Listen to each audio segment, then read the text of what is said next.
Kuyane vakamirira vanhu ndo kazhinji vatenge tichida kutanga navo kuti vaise zvavatumwa nazvo tobva tazopinda muruzhinji rwedu tese isusu tinenge tiri pano.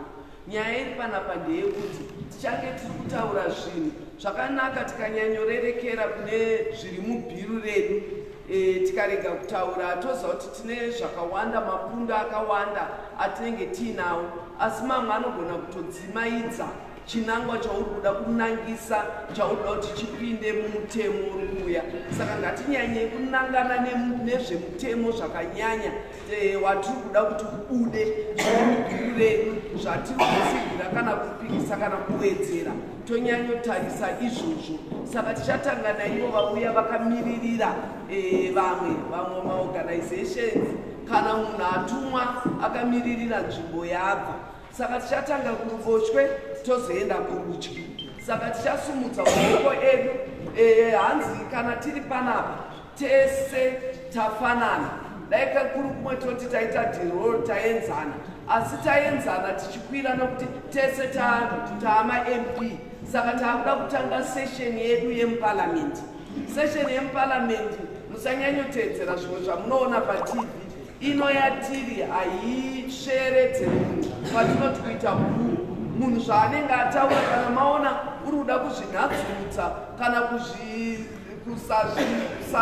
kusazviona zvakanyanya kunanga patiri kuda, unongosumudza wongoti ndine point of order.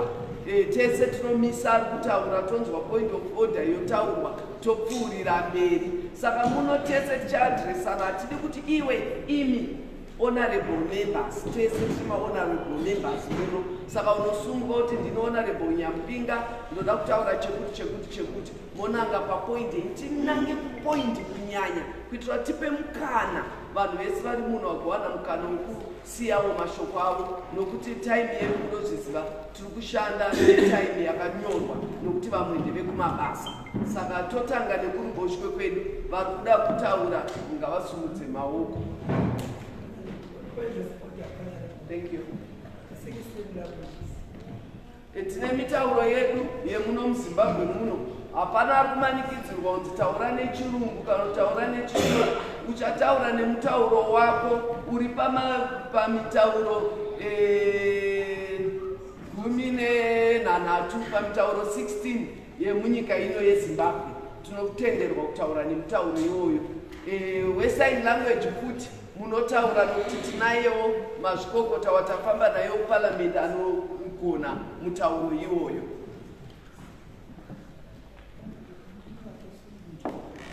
Takutangira hedu kurudyi uku, ndaona kukumboti vari kumbofunga. Tichatanga naava vane sheti yeblue.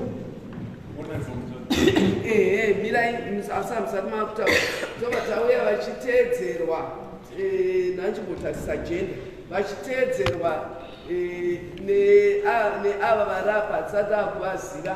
Tiri kutora 4 yezvinezvi vachiteedzerwa nemi mune tefi, jaketi rakanzi tefi. Kuchiuya kumashure kuna amai vavo vane jaketi rebhuru, tombotanga naivavo.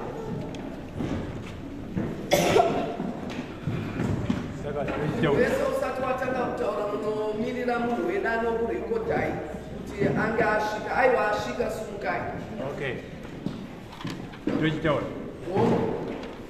Ini ndino honorable Musodwa. Right, chekutanga mukomishini umu ndiri kuona kuti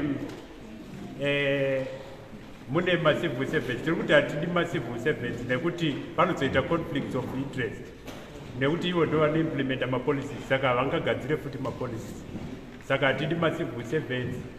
And mufanire kunge muine office director of disability affairs, because mucivil servant saka hafaniri kutombopinda imomo.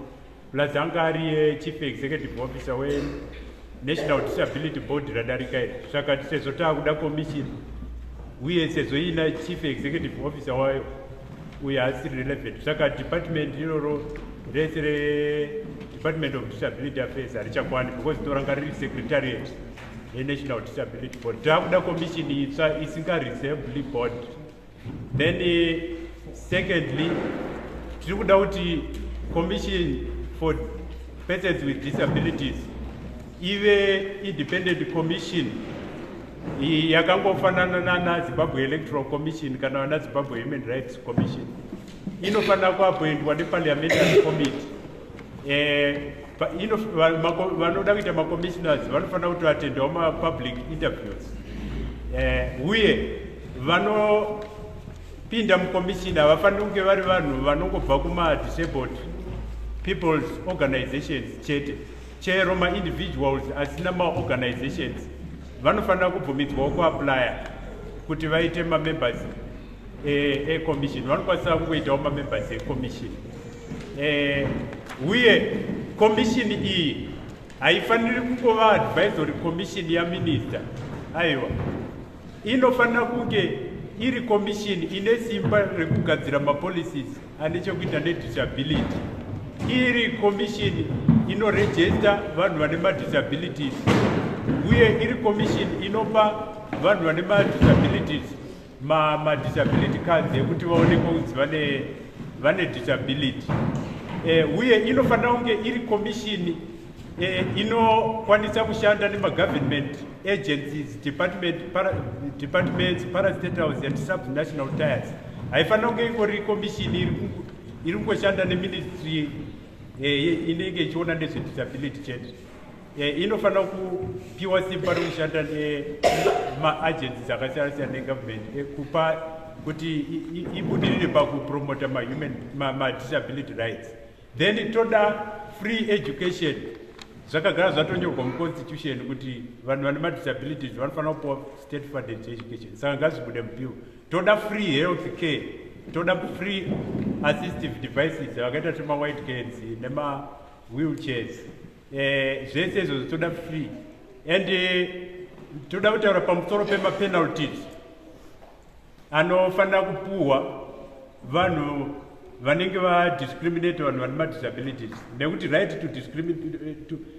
right not to be discriminated ndo inotibatsira kuti tizoona mamwe marights ese. Saka munhu anenge adiscriminate vanhu vane madisabilities ngaapuhwe 25 years mujeri. 25 years. Tiri kuti commission yedu ngaipiwe simba rekubhadharisa mafine vanenge vachiramba ma-adjustment orders emabuildings kuti ave accessible kuvanhu vane madisabilities. Toda level 12 fine kune munhu anenge aramba kuti building rake rive accessible. Saka tiri kuda futi kuti commission ibatsire vanhu vanenge vadiscriminatwa kufeya nyaya dzavo nekudziendesa kukoti yotofanda ma-civil cases kana ari ma-civil cases because anodhura paZimbabwean law. Lawyer anotsvagwa pama-criminal case ndo unobhadharirwa nestate, kana iri civil case unozvibhadharira. Saka vanhu vane madisabilities havana mari. Then pa-accessibility tiri kuda kuti focus yebill ive pakuti hurumende ngaigadzirise kuti environment ive accessible. Bill riri kungofocusa pa-rehabilitation, ngaifocuse pakugadzirisa environment iyo hurumende kuti ive accessible environment iyi. Ndo zviripo. Uye pa-commission apa hatidi clause yekuti parent wemunhu ane disability anogona kuita commissioner. Pa-UN Convention on the Rights of Persons with Disabilities maparents anongoplaya a supportive role, kungotsigira chete vanhu vane madisabilities. Ivo vane madisability ndo vanofanira kunge vari ma-decision makers. Saka bvisai clause iyoyo yekuti kana pashayikwa munhu ane disability then togona kusarudza parent yemunhu ane disability. Aiwa, isusu hatikumbirwe semombe yemadhaka, tinozvitaurira tega.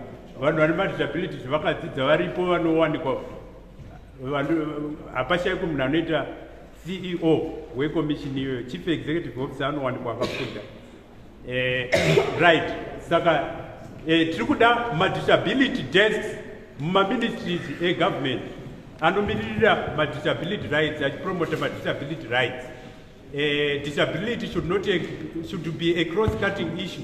Haifanira kunge iri nyaya yeministry inongodhila nezvedisability chete. Saka zvakakosha izvozvo ndo zvandati nditaure vanhu.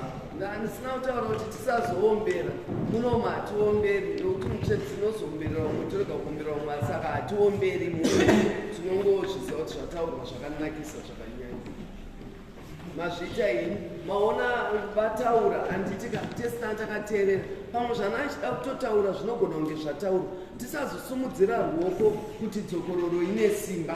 Kuitira kuti vantu zvakawanda zvigone kuitwa kavha. Saka tisadzokorore zvinenge zvataurwa nevamwe honorable. Honorable, tisumudzire.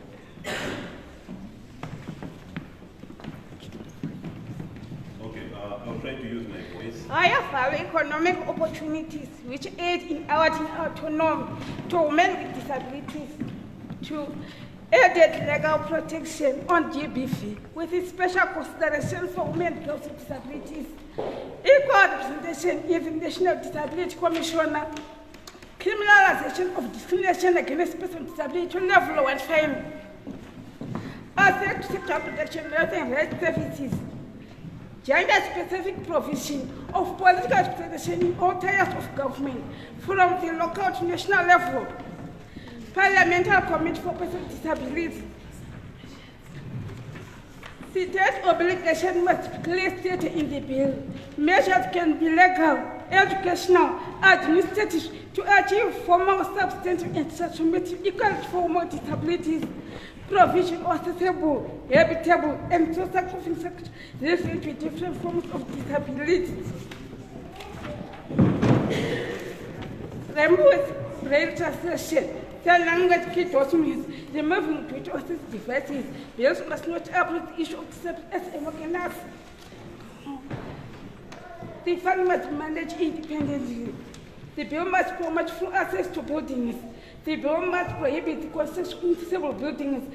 They mean excessive powers over recruitment of the commissioner.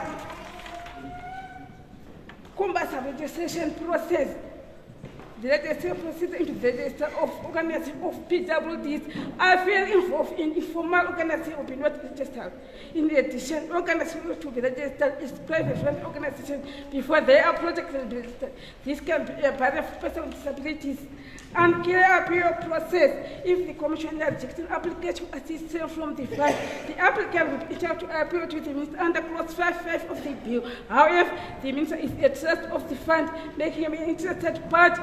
This section must be changed and appeal against the decision of the commissioner must be made to the administrative court in line with the laws of Zimbabwe. Support for PWD with mental health challenges. Our society over time struggle to take off persons with mental health challenges. The current criminal justice system is still to main centers for the care of persons with mental health challenges facing criminal charges. The places for care have been time and again been condemned as resembling prison condition. This is true of many mental health care centers, which are usually poor maintained and poor funded. The bill is an opportunity to set these standards by giving the commissioner power to inspect such centers and make dismissal orders within line of the best practice. The current bill is silent on this matter. Maita honorable, hatimaona zvaita honorable apa. Vanga vane masubmission tasai mapage avanga vainawo. Asi vangosummarize kuti zvive zvidiki havana kutiverengera line for line. Saka ndoda kuti vese vane masubmissions tryai kungosummarize nokuti pamuchatipa pepa iroro zvese zviri detailed tichazviwana. Handisi kutaura pataita vangati number 3 vaya.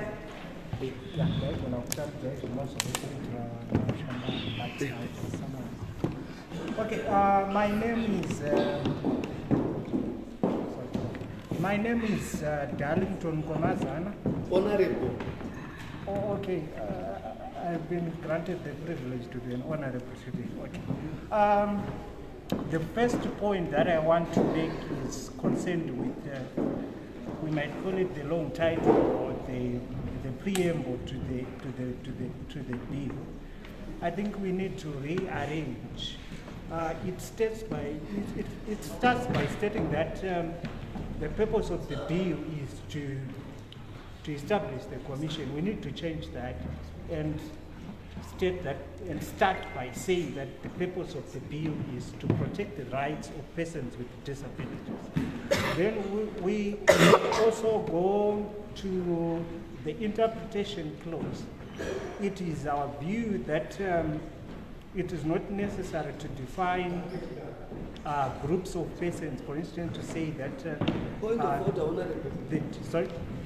point of order, Mbomira. Okay.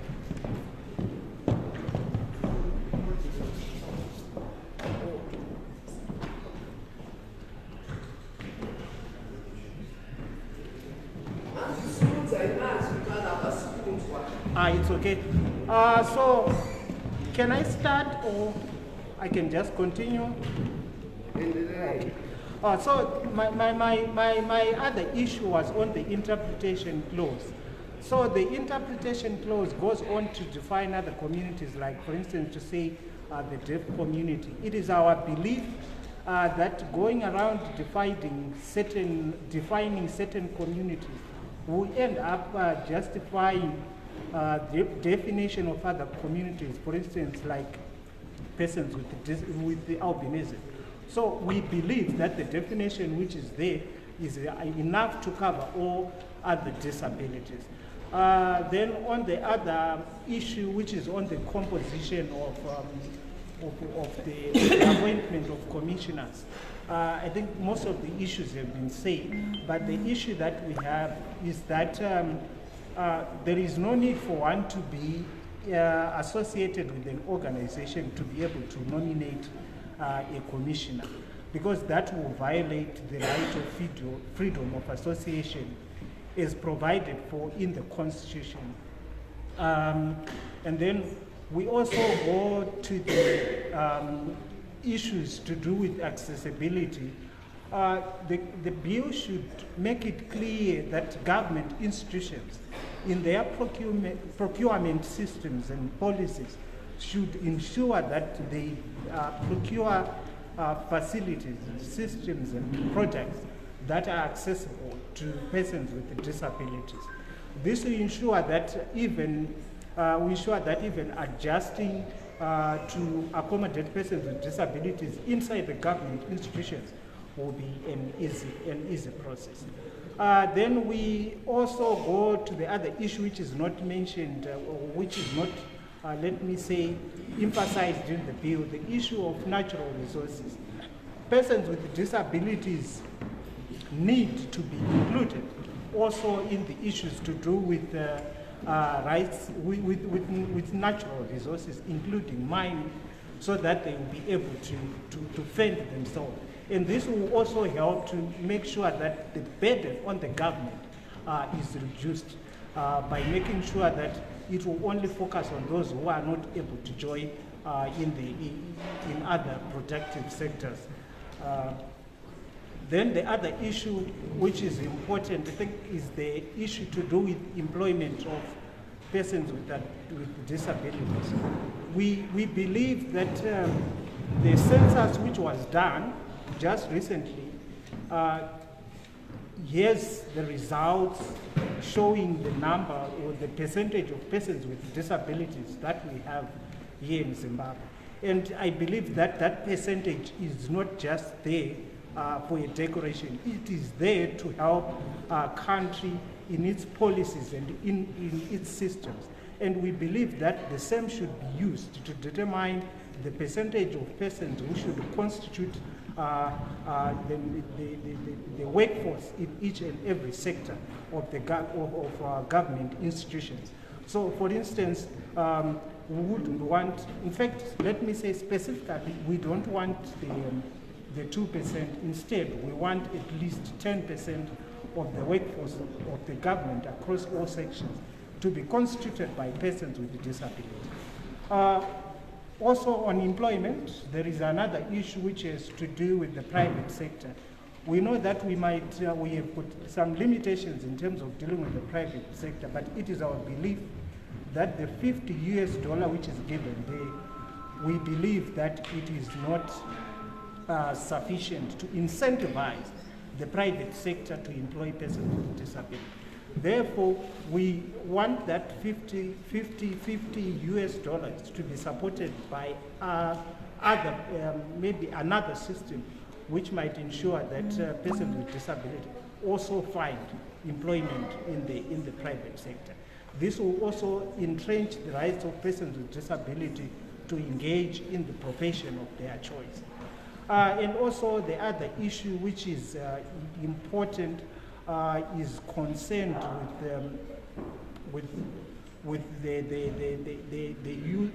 let me say, the use of expertise by the Commission from other institutions. We believe that that system should entrench the procurement systems that we already have to ensure that we avoid incidents of corruption in the Commission itself. So if they want to procure services, expertise, they should do that through the ordinary tender systems rather than just inviting a person to come and give them or provide them with expertise that they want. The same, however, should not apply in situations where government, maybe peer-to-peer, they are seeking the sharing of services. For instance, if it is the Ministry of Health which is helping the Commission to deal with certain issues which might arise. Thank you.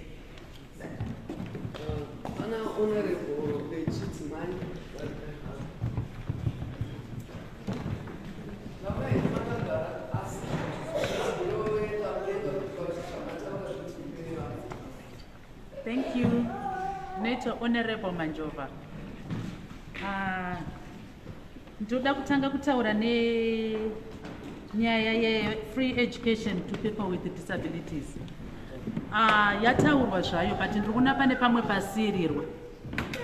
Tinoda kuchema nevana vevanhu vane madisabilities, vana vane maparents ane madisabilities. Zvakaoma muparent kuti akwanise kuwana mari yekuti mwana wake aende kuchikoro, iye muparent wacho asingashandi aine disability. Ndoda kutaura zvakare nenyaya yemaparents evana vane madisabilities.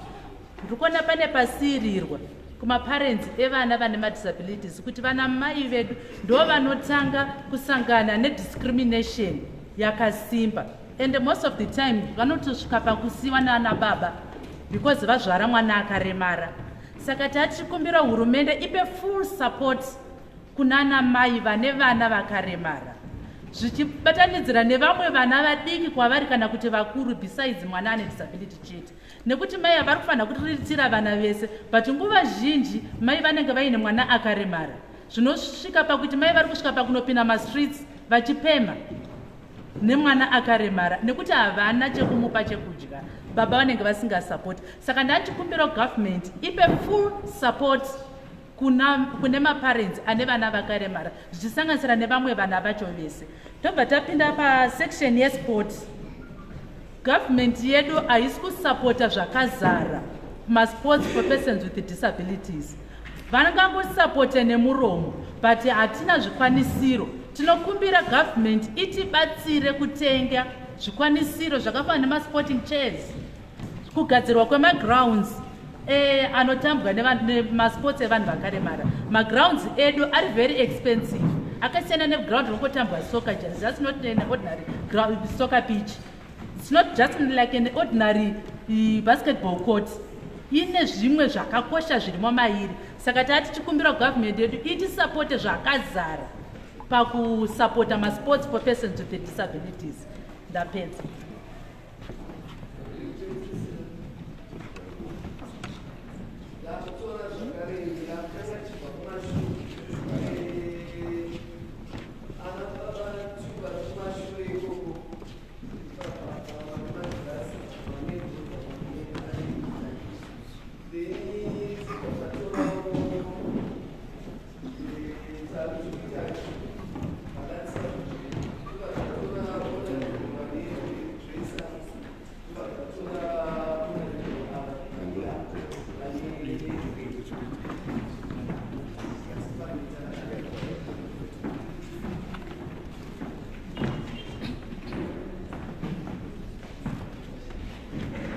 Good morning, everyone. My name is Mr. Tapiwa Tsikai, and I'm really concerned about the issue of leadership. Within our Act, just to speak to the issue of quota systems at all levels, starting at local council level, be it rural and urban, as well as in lower house of assembly.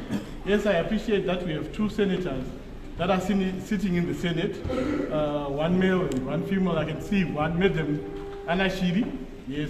But I'm saying, besides that, we need also to have a quota system where we have persons with disabilities within the lower level in the parliament where the decisions are debated mostly, as well as in both rural and urban councils. That's my submission for today. Thank you very much.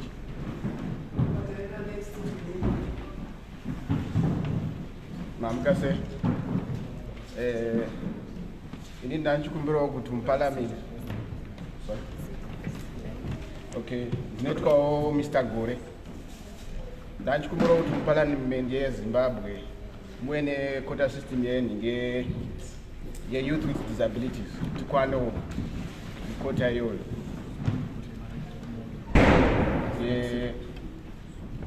Ye persons with disabilities kuti tipaone quota system yacho tikwanisirwa kupindawo muparliament. Tiwane anotimirirawo sema youth vane disabilities. Ndo chichemo changu. Maita basi.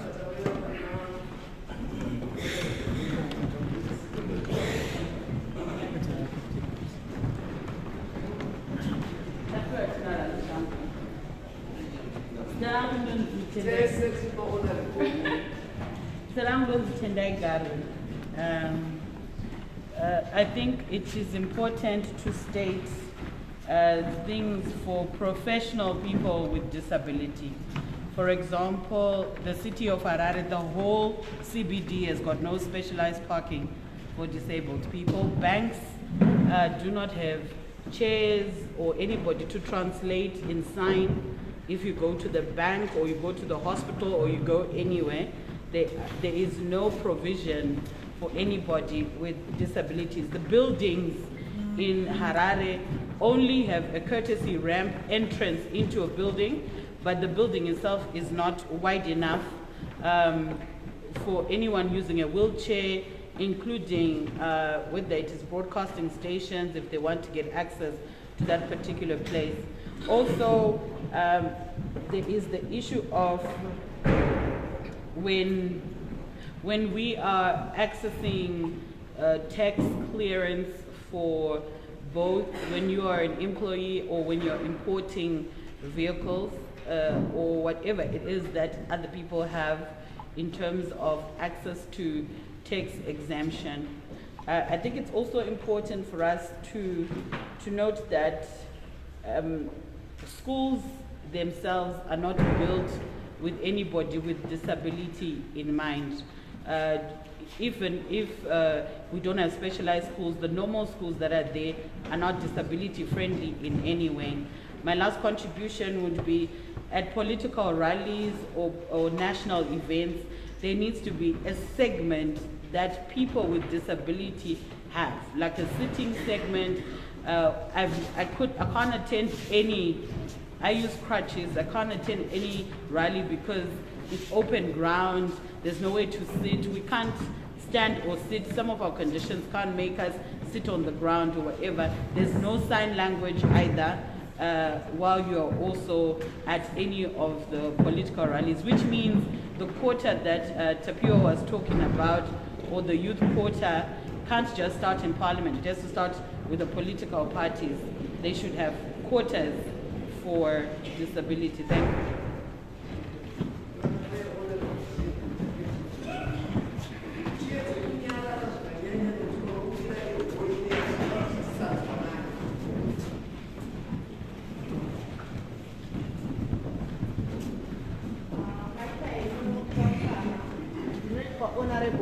Kwanyanya ndichaedza kutaura chinhu chimwe chete kuitira kuti vamwe vagowana zvekutaura. Ndiri kuda kutaura, ndoda kutenda hurumende ndisati ndataura yatiunzira chinhu chakanaka, persons with disability bill, kutaridza kuti vanesu. Ndoda kutaura nechinhu chinonzi composition of this persons with disabilities bill. Regai nditore composition iyi seimba yakavakwa, asi imba iyi ndaona yakawanda simende kudarika zvidhina. Ndiri kuti kudii? Ndiri kuti inini kana ndakutarisa chivakwa zvakavaka imba iyi, ndiri kuona pakawanda zvimwe zvinhu zvisingafaniri kunge zviripo. Tiri kuti is an independent commission. asi vanhu vakaremara composition yavo idiki kwatorwa vanhu vakawandisa kubva kunze kuti vapinde mukati mekomisheni iyoyi. Ndisingarevi izvo kuti hatidi secretariat tinoida zvakanyanya, asi humwe hupinzwa hwaiswa mubill iri dai hwaedzwa kubviswa kuitira kuti pave neindependence iri kuda kutaurwa nezvayo.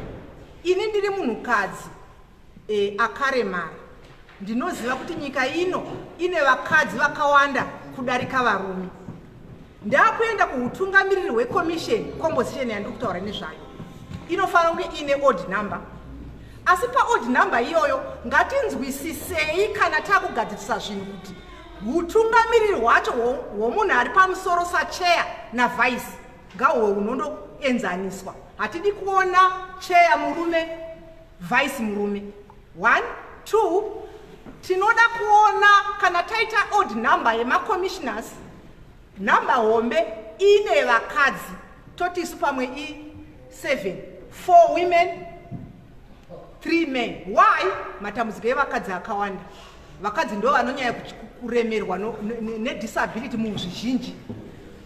Saka ndiri kuti inini kana ndichitaura nezvecomposition handisi kumirira vanhu 7 chete vakaremara. Ndiri kutoti tikazotarisa vanhu vese vakasaraunda vakaremara 7 avo vakawandisa mukomisheni yedu, tichikombeya nemamwe macommissions esatinawo muconstitution, pachazoita dambudziko ipapo. Saka ngatiedzei kubvisa tumwe tunhu twatinokuwanisa kubvisa sezvanga zvichimbotaurwa nevamwe kuti ava macivil servants ngavamirire basa ravo ngavaende kwakati, ava ngavada zviite ive independent commission. Thank you.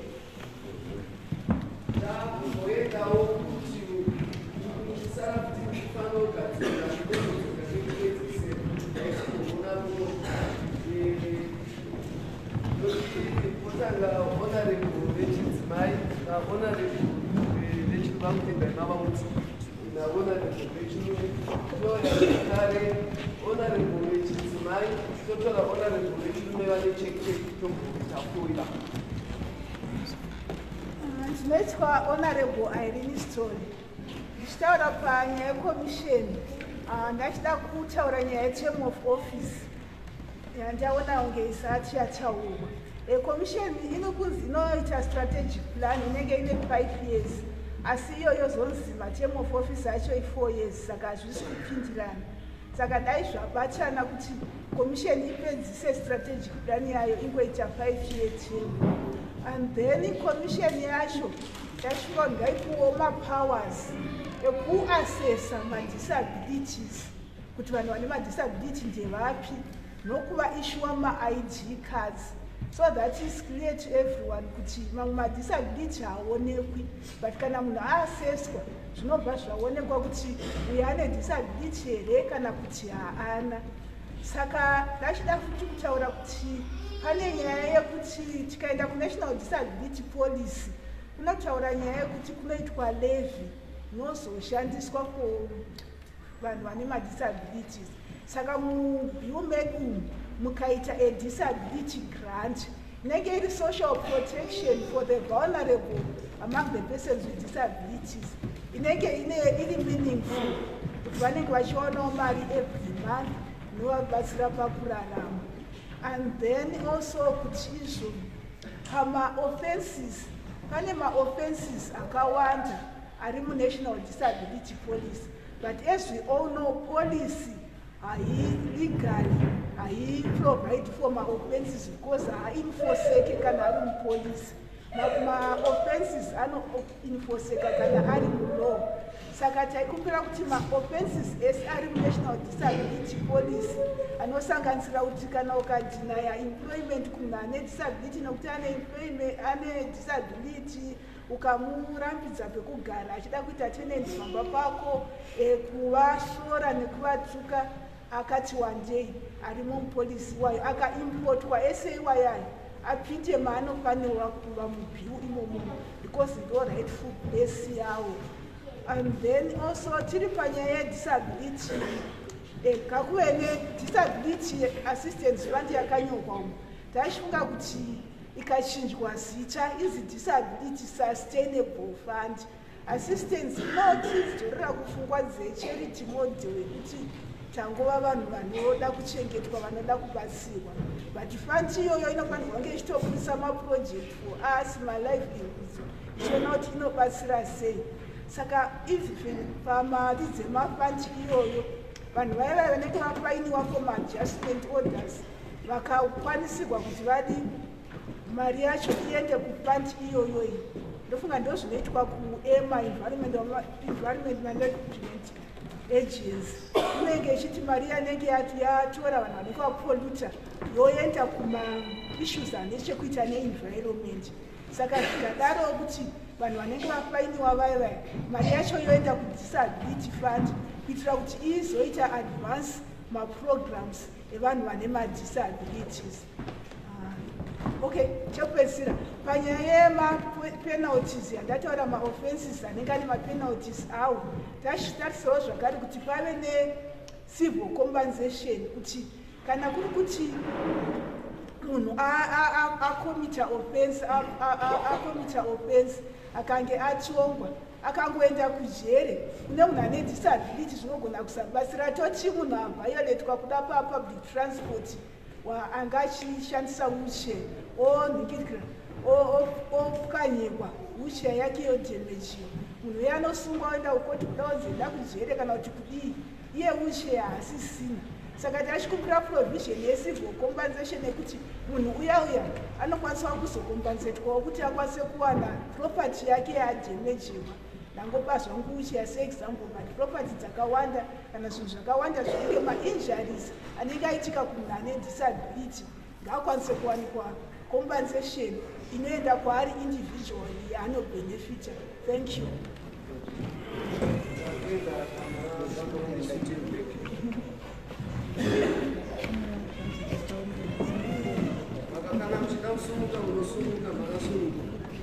Yeah. Inonzi Bishop Chakanyuka ndikubva kuZimbabwe Union Council of Churches ndibva kuArona Mission Fellowship Zimbabwe. Chandinofunga ndinonzi Bishop Chakanyuka ndikubva kuZimbabwe Union Council of Churches uye ndikubva kuArona Mission Fellowship Zimbabwe. Nyaya yandanga ndichida kuti ndisimbise ndeyekuti chekutanga kana isu vakaremara tichida kuti zvezvedu zvinyatsoenda mberi zvekuti vamwe 4 vamwe 3 ngatimbomira kunetseka nekuzvigadzirisa muno. Isu zvandiri kufunga kuti tiite ndezvekuti dei tava nemunhu kana nevanhu vanotimiririra muparliament. Handi muri kuona seneta Shiri vari panapa vari kuseneta, vamwe vese mukaona vari panapa vazhinji vari kubva kuparliament. Saka kuparliament ikoko kwamunotsenga nyaya ndo kuri kudiwa vanhu vanomirira each and every province. At least tisati taenda kuquota system vanotovhoterwawo kupinda mupi imomo muparliament imomo kuti vave nechavanokwanisa kutaura pamusoro pevanhu. Mukaona matambudziko ari kutaurwa yese ari kutaridza kuti ari kuitika mudzimba, ari kuitika mumarokisheni, ari kuitika mumaruzevha. Kwese koko hakuna anotinzwira kuti zviuye kuparliament. Kwese koko hakuna anotinzwira kuti zvizouya kubhodhi iroro richatsvetwa muno. Saka munoona kuti munhu anenge ari pamusorosoro apo hazivi dambudziko riri pasi. Saka asi problem yozoenda kupi kugovernment kuya nekuti hakuna enough people vanomiririra vanhu ivava. Saka ndofunga kuti maprovince edu zvaari 10 tikava nemaprovincial MPs anokwanawo 10 iwayo aine vanhu vanoshanda navo kumadistricts.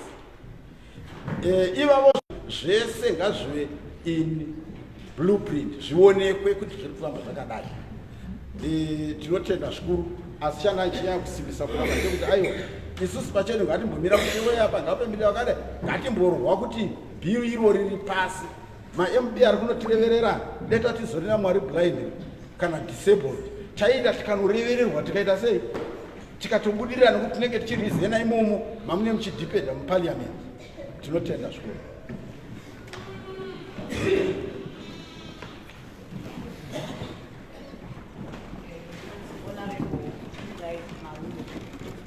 chokutanga toda kutendawo taurisai honorable Marume. pamusoro indonzi honorable Kundai Marume. Chokutanga ndoda kutenda hurumende yedu yatiunganidza zuva ranhasi kuti taurewo zviri pamwoyo pedu. Ndofunga zvizhinji zvabatwewo zvazvo, asi ndabatawo zvanguwo ndoda kutaurawo zviri pamwoyo. Ini ndinokumbirawo kuti dai commission zvambotaurwa namadha avo kuti dai ave independent, kwete kuda kuti utizvo nekuti macivil servant zvakafanana neni. Ini ndine epilepsy, ndine epilepsy. Ndofunga tiri kutodiscriminatana tega mumagroups mudisability. Unonzwa munhu achiti epilepsy haisi disability, asi ndofunga ukada kuona ini pandiri panapa, ndofunga mukaona kana musana zamu chayorera handina, rakatotsva ndikatoichirema nehurema neruoko rwese rwakatotsvawo. Saka isi tinotokumbirawo kuti mushonga ndowatiri kuchema, mushonga uri kutitambudza zvikuru zvekuti mabasa acho zvambotaurwa ana amai vanenge vakutotitarisa.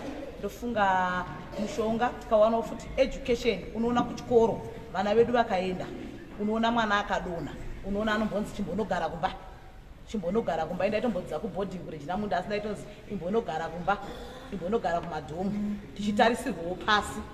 Kouyawo tiri kukumbirawo maloans, toitawo maprojects eduwo, tikaitawo maprojects eduwo toonawo zvinotibetserawo.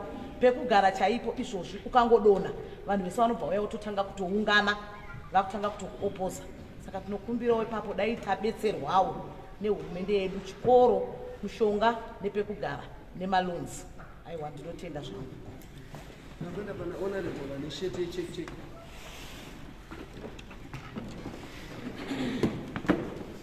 Ivane zvinotora vasvika.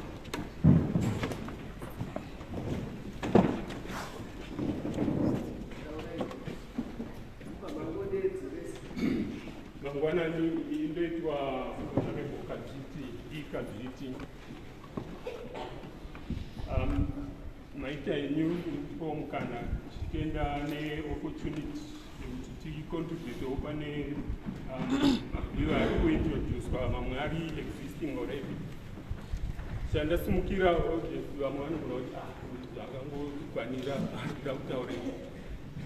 Indiri muparent ine mwana ari disabled ane 30 years, haana zvaanokwanisa kuzviitira. So ndofunga ndoqualify kutaura zvakakwana pane disability. Chandiri kuona mutemo uri kutaura zvediscrimination kazhinji, and I think ndo zviri kuitwa fight against. But somehow mutemo wacho hausi kukwanisa kubvisa discrimination muvanhu vane disability vacho. Sezvataurwa about umwe anonziwo yako iri better, imwe haisi. For example, when you do autistic, he can't do anything. Hapana participate mune zvamuri kuita. Hapana.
Tichiti mazhinji maorganizations ari kuedza kumiririra vanhu vari disabled, you find kuti mazhinji acho ma-voluntary organizations, which means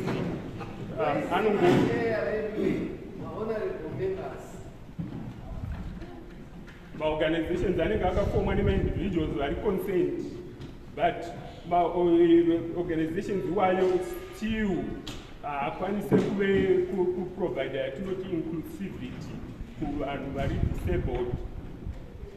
tikafoma yeautism, my concentration inenge iri paautism chete. Umwe akafoma yeepilepsy inenge iri paepilepsy. Ma-positions kana kuti ma-commission atiri kutaura nezvavo, you will find kuti panoitwa ma-elections and vanhu vanoenda ikoko havabve from the grassroots, vari kungobva from these top positions. Saka isiri kuti mutemo uyu ngauite disseminate right to the bottom, kusvika munhu wekupedzisira asiri kugona kutaura, asiri kugona kufamba, asiri kugona kunzwa.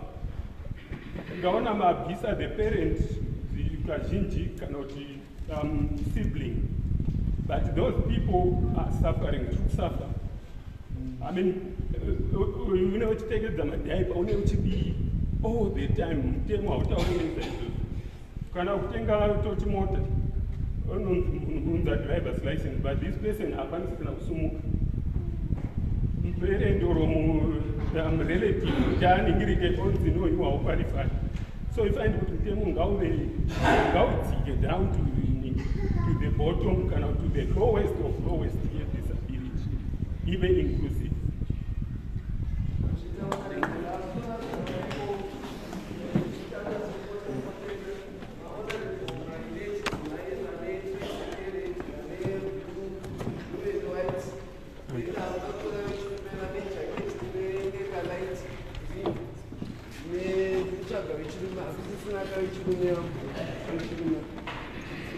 Kufamba takadaro tichiita gender balance yedu timbogatsirai kuti muri kuuya paraundi kuwe. Inini ndinoitwa Honorable Russia Kupfara, ndabvawo kuWomen Coalition, ndiri focal person weWomen with Disability Harare chapter. Ini ndofunga chekutanga, ndofunga paye panenge panzi quota for women. Ndanchikumbira hurumende iso quota for disability, nekuti inini hangu ndakaremara, zvikwanisiro zvokuti ndipindewo ndinziwo kansela kana kuti ndinziwo MP, zvikwanisiro zvacho handina zvandiri kuita, plus kakushoreka kai kekuti ndikangomira newheelchair ndoti ndira kuita MP, vanhu vanotanga kudzikisa kuti haiwa MP newheelchair vanozotipambira vakadii. Saka ndaifunga kuti hurumende yakangoisawo mutemo kuti pawanisa quota for women ngavaisewo quota yedisability kuti tibatsirikewo vakaremara. Tigozotiwo futi ngavaisewo mutemo kuti muzvikoro, kunyanya titange nekuzvikoro, vana vari kunzi special class ndiye vana vakaremara. Saka vana ava haisi stigma here kuti vanongounganidzwa kuti isu tisi takaremara tinofanira kudzidza muklasi. Vana ngavaiswe muzvikoro mumaklasses akangofananawo nevamwe vana. Muzvikoro imomo ngamuiswe maticha vane masign language vanokwanisa kudzidzisa. Ini ndiri muklasi imomo handina kuremara, uyo akaremara. Sign language iyo haibatsire uyo akaremara. Neniwo ndisina kuremara ndinokwanisa kuzotaurawo neshamwari yangu iyi, because ndadzidzawo. Handikwanise kuzoenda kuchikoro ndida kudzidza sign language yekuti ndizotaura nemumwe wangu asingakwanisi kutaura. Ngatidzidziswe tese tigokwanisa kunotaura tese. Tigozotiwo futi mapurisa, munhu arepwa haakwanise kutaura, mapurisa vanosvika, mapurisa auya uya haatozivi sign language kundibvunza kuti waita sei. Anongonyora zvaanofungidzira kuti ndofunga ndozvaitwa, achingofungidzira because ndinenge ndine matauriro angu. Mupurisa haana zvaanoziva. Toenda kuchikoro ndabva unoda kumunhu sign language. Tikozoya pama-elections, totangira pama-campaigns. Tiri kurasikirwa nemavhotsi akawanda kune vanhu vakaremara. Marallies ambotaurwa ayaya anoitwa, indoti handienda unodii, handigoni kunzwa, ndinonzwa kuti kudii, because kune munhu ari kutaura hapana kana ane sign language aripo. Tozoenda kuma-elections kwacho, pamwe ndasvika ipa zvikwanisiro zvake zviripa pandisi kuzvikwanisa kuzviwana, like last ma-elections atikaitika. Hurumende ngaingogadzira kaita mutemo wekuti pama-elections ngationei kuti paiswa zvikwanisiro here zvokuti munhu wese akaremara anofanira kuti avhote. Unosvika last time ndanga ndiri ikoko, mumwe akatidza kunzwiswa napresiding office kuti akuda kuedza kuti kudii, akatry zvaanofungidzira iye zvake iye semunhu asina kudzidza sign language, but munhu uye akatipedzera budisa wheelchair yake akaenda. mumwe wacho pane imwe area yacho akanzi tokusumudzai kuti munovhota, hapana kana rami kuti anokwanisa kuti apinde, hapana. Zvikani tokusumudzai akaramba akati aiwa ndinosumudzwa mubhazi, ndosumudzwa futi pai pano pamaelection, kana pasina pokupinda ndakutodzokera kumba. Takarasikirwa neimwe vhoti yaifanira kunge ichivhota marights ake ekuti avhote, but atadza kuvhota because akaremara. Tozoya mumabhazi tikumbira hurumende ititsvagirewo mabhazi ari accessible ekuti munhu ani anokwanisa kupinda zvisizvi kusumudzwa. Ndofunga kana muchiona vanhu vachipinda mumazukukomuya muya, mwanasikana anobatwa nemahwindi aya zvikusumudzwa zvikubatwa nepaasingade kuti abatwe, anoda kupinda mubhazi, anoda kuenda kumba kwake. Saka tikatsvagirwa hurumende ikatitsvagirawo mabhazi ekuti munhu anokwanisa kupindawo zvakanaka, zvinoitawo dzimwe nyika zvekuti ane mabhazi ekuti munhu akaremara sei anokwanisa kuti ase kupinda zvakanaka mumabhazi. Ndofunga hurumende inenge yatibatsira. Agozotiwo nyaya yekuti tisabhadharawo mabhazi, tiwanewo mataxi. Pane umwe urema usiri kuoneka, munhu anokuonesa nhamo kuti tirakidze urema hwacho hwaunawo, tirakidze urema hwacho. Haukwanisi kumushowa iwe unenge watointimidated because uri muqueue nevanhu vakawanda, ombonzi ndirakidze vanhu saka ndakakuchiye kuti ndiupa ada kuonekwa urema hwacho. Tine urema hwakasiyana siyana. Saka tikaonawo mategi kana anything tinoti identifyawo kuti munhu akaremara tikwanise kubatsirwawo even mumabanks, even mumaqueues. Kana kunovhota kwacho unonzi imi mama idzokera ikoni muri kupindira, but ndakaremara hauna kumboona urema hwangu, handikwanisi kukushambadza urema hwangu handinawo ipapo akazara vanhu. Saka ngatiwanewo mataxi ekuti zikanonzi aiwa uyu akaremara kana ndakufamba rwendo nemafree transport, tibatsirewo tiwanewo tikwanise kukwirawo mahara hatina, nemaprojects tikunyanya kusimbisa maprojects. Tikuona munharaunda dzatinogara maprojects akunyanya kupuhwa vanhu vari able, vakaremara vachisara vasina any project yavanayo. Tigotizve vana mastreets, even especially marobots. Unoona mwana ukasvika pane mwana kuri kupisa, mwana akasvika muyuchair ari kuchema, tarisai situation ine mwana pane yekuti mai vake vada something kuti vakwanise kurarama. Hurumende haikwanisi here kutorawo kana vana ivavo vakadaro yonovaendesa kana kuchikoro kana kubatsira mai vacho kuti vasauye murodhi, kuti anezenge aoneka murodhi arimo. Hurumende yakati mimi tiri kukuchengeterai pakati, musapote muchienda mumastreets. Unonzwa tsitsi mwana akangodai muswere wese akagara paroboti, amai vachida kukumbira mari neuchi. Saka handizoti hurumende ingaite sei kuti ikwanise kutora vana ivachengetedze.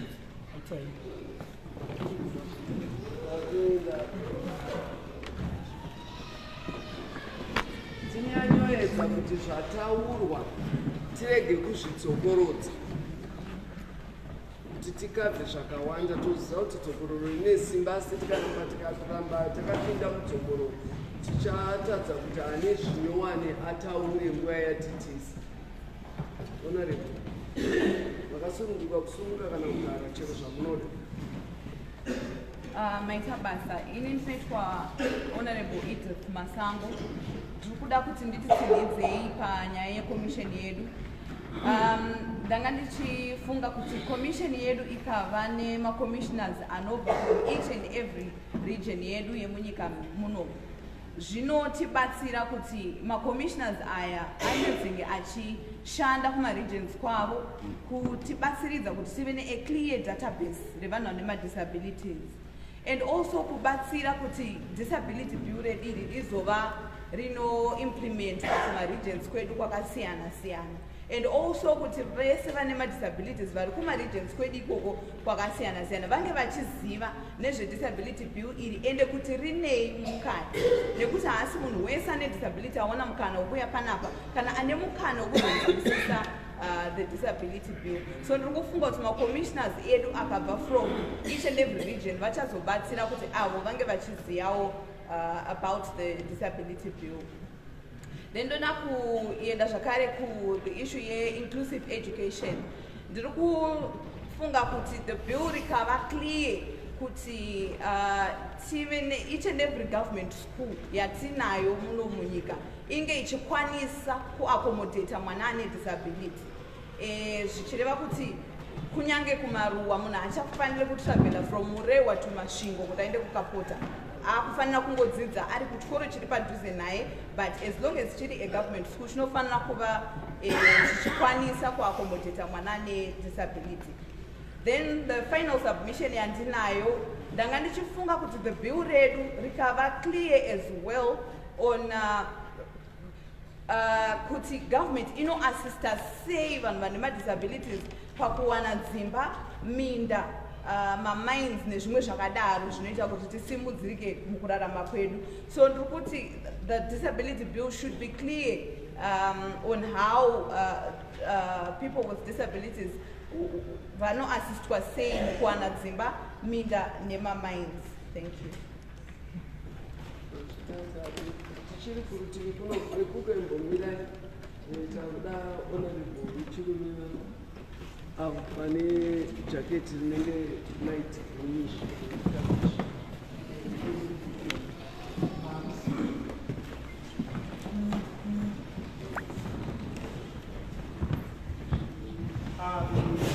Maita mubati wechigaro. Ini ndinonzi Honorable Makwenya Mudikanyi. Ndoda kuvandudza zvishoma pane mutaura changobva kutaura kuti komisheni yedu inofana kunge ine vanhu vane hunyanzvi hwokuzoita ongororo kunyanya research yekuti vanhu vari muhurema muZimbabwe vakawanda zvakadii.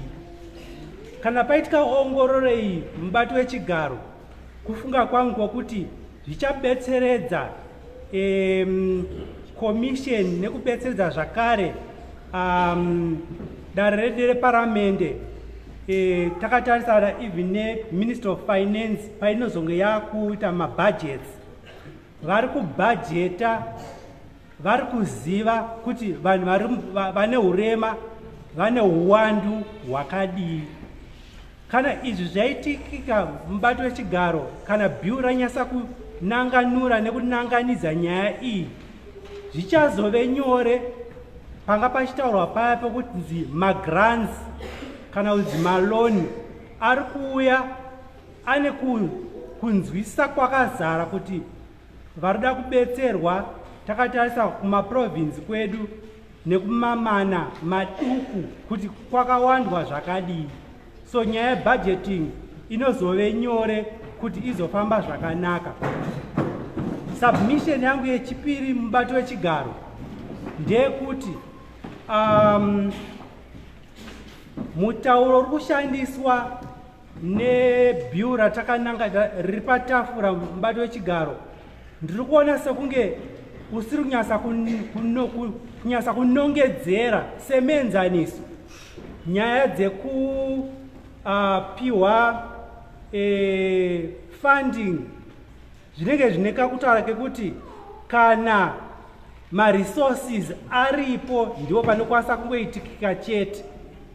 Mubati wechigaro ndaifunga kuti zvanga zvakadii kuti bill redu rinyaso kunge rinonge rinotsimbirira nyaya yekuti hurumende yedu neshamwari dzavo dzakazvimirira kana masangano vauye vari kubatsira kuti inge zvine kakutarisira kuti zvinofanira kunge zvichiitika, pane kuti pauye mutauro kuti kana upfumi huchinge hwatendera. Ndiri kufunga kuti ndakupedzisa mubati wechigaro, nyika yedu inenge ine upfumi hwakawanda hwatakapiwa naMwari, huri mudenga nehuri muvhu. Kana hwakashandiswa zvakanaka, ndiri kufunga kuti ugaro hwemunhu ane hurema kana bill ranyisa kunongedzera hunoreruka semenzaniso. Hapazonzi pari kupiwa loan kana kuti grant iri kunoti munhu ane hurema achengete nhiyo 50 nhiyo, tinosvika kupi? So ndiri kufunga kuti kana mutauro wakave unonongedzera kuti zvinofanira kunge zvichitoitwa zvinobuda zvakanaka, nekubhajetwa uku vanhu voona magrandi akavanduka kuti vaite maprojects akavanduka anovandudza upenyu hwavo. Munhu ane hurema wochinja nyaya kunge ndiye uye anofanira kunge ari wokugwesha nekungoombera, asi tipiwawo mukana wokuzobatsira vanozviti vasina hurema. Maita mubati wechigaro.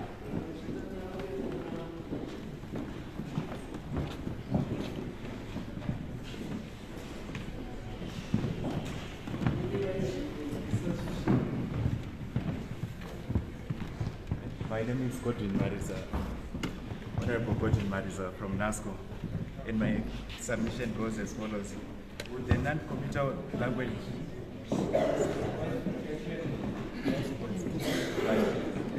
the non-commuter language used in the bill should be removed. For example, the phrase is the minister shall, within the powers and competence of the ministry used throughout the bill, is subjective and does not reveal government's commitment towards progressive realization of disability rights.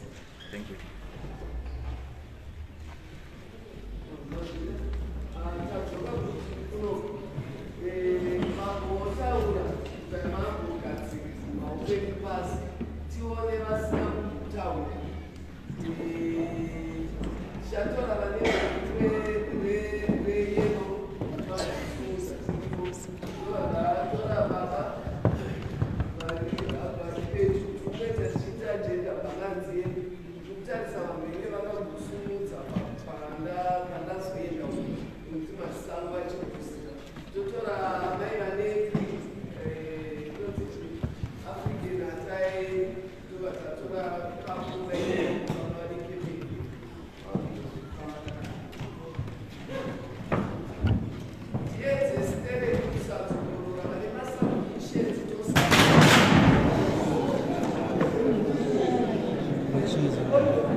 Honorable members, my name is Samantha Svanda and I come from Science of Hope Trust. Thank you so much for the opportunity that we've been given to make our submissions. So first of all, I want to highlight the issue of funding of the grant. One of the points in clause 13 suggests that money from the grant is going to come from Treasury. We want to recommend that this money is not appropriation from the money that has been given to the Ministry of Labour and Social Welfare, but the money that is appropriated to the Commission must be a standalone from the Treasury and not given by public service. The second thing that I wanted to raise is the issue that was raised in the National Disability Policy regarding the funding of disability programming.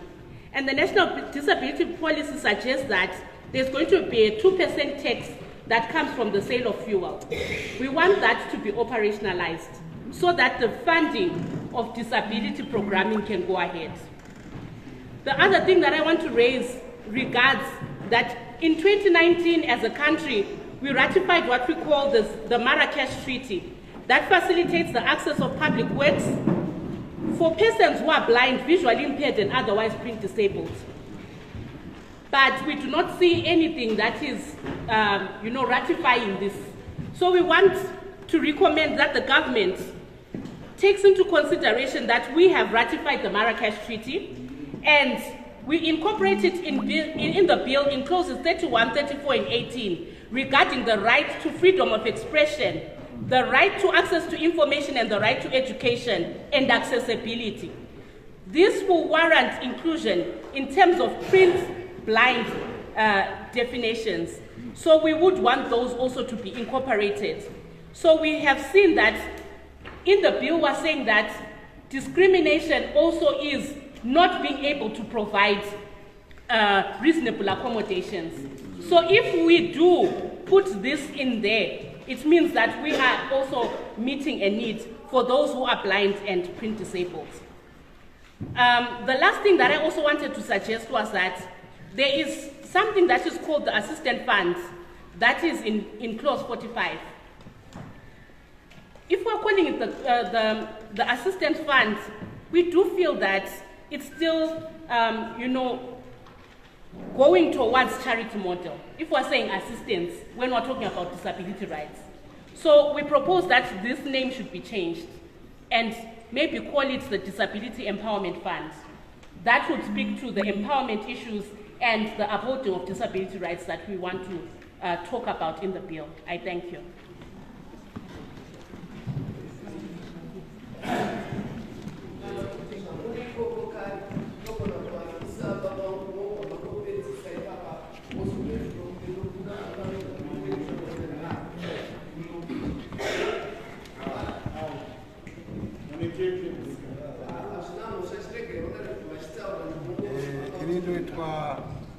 Retwa honorable Letsusapwa. Inini la submit, I need to submit maererano ne reasonable accommodation yewanu vanorarama neurema. Vanhu vanorarama neurema, inini I was of the opinion that they should be considered as people who are able, and it nekuti pane vamwe. Of course, urema, unema categories. There are some who are moderately disabled, some are modest in their disability, some are severe disability, and some have profound disability. But isu atifanirwe kutarisa vanhu ava vane disability se category imwe chete.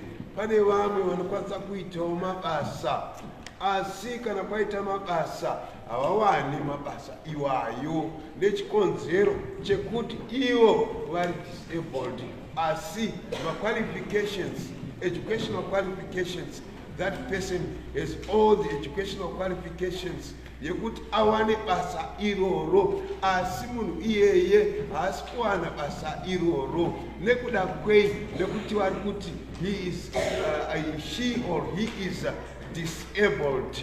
In introductory zvekare pamusoro procedural accommodation, people are disabled vanoenda kumhosva, aparirwa mhosva ndiye anenge iye ndiye abatwa chibharo kana aitwa abirwa, asi dzimwe nguva munhu iyeye he is deaf, he cannot, haagone kunzwa, asi anogona kutaura nesign language. Aenda kumapurisa haana munhu anogona kumapurisa ikoko, kumakoti, kumajudicial services. There's not any person who can interpret sign language. Saka inini achitaura kuti procedural accommodation should be accorded to the disabled. Ngavapiwe that procedural accommodation, they should be accommodated wachipiwa kana kuri kumakoti ikoko, nokuti vamwe vari kutozonzi abatwa chibharo ari kunotadza kutaura, mapurisa haasi kunzwisisa kuti ari kuti kudiko, hawana munhu anogona kuinterpreta language iyoyo. Saka munhu uyo anozongogumisira anzi uyu munhu haana mhosva, asi munhu abatwa chibharo, munhu aitwa zvaabirwa asi haasi kukwanisa kutaura. And then chimwe chandinoda kutaurira zvacho, the social protection scheme in Zimbabwe for the disabled. Disabled says vandambotaura they have different categories. There are some who can work anditika vanogona kuzvishandira vega vachishanda vachiwanawo chekudya, asi pane vamwe vari disabled to a profound category. They cannot work for themselves and they cannot make money. Hawana nzira yekuzviraramisa. Vanhu iva hawanda, achiti social protection scheme should be inofanira kuitwa revived. There's a social protection scheme in non-contributory. People do not contribute to that non-contributory social scheme. Vanongopiwawo kunzi imi you are extremely poor and you cannot fend for yourselves. Then there's another social protection scheme which is contributory. People have to contribute. Kune vava vanoshanda zvavo vanocontribute, asi kune vava vasingashandi, vasingagona kushanda, vanenge vane ma-extreme urema huri extreme zvokuti vanopidwa vanoendeswa kutoilet vanoitiswa zvese iye pache zvake agone kuzviita ari ega ngaabatsirwe munhu iyeye asi pari zvino social protection scheme yedu yanga iripo yevanhu vari disabled yaane kunge gore nemwedzi vanhu havasi kuwana chavari kuwana that social protection scheme. And I was of the opinion that this social protection scheme should resume as soon as possible kuti vanhu ava vasikukwanisa kuzvishandira vavanewo kuti vakwanise kurarama nekuti variko vane urema hwekuti huri so extreme and profound and severe that they cannot work for themselves and they cannot make any means of survival. They don't have any source of income. They should.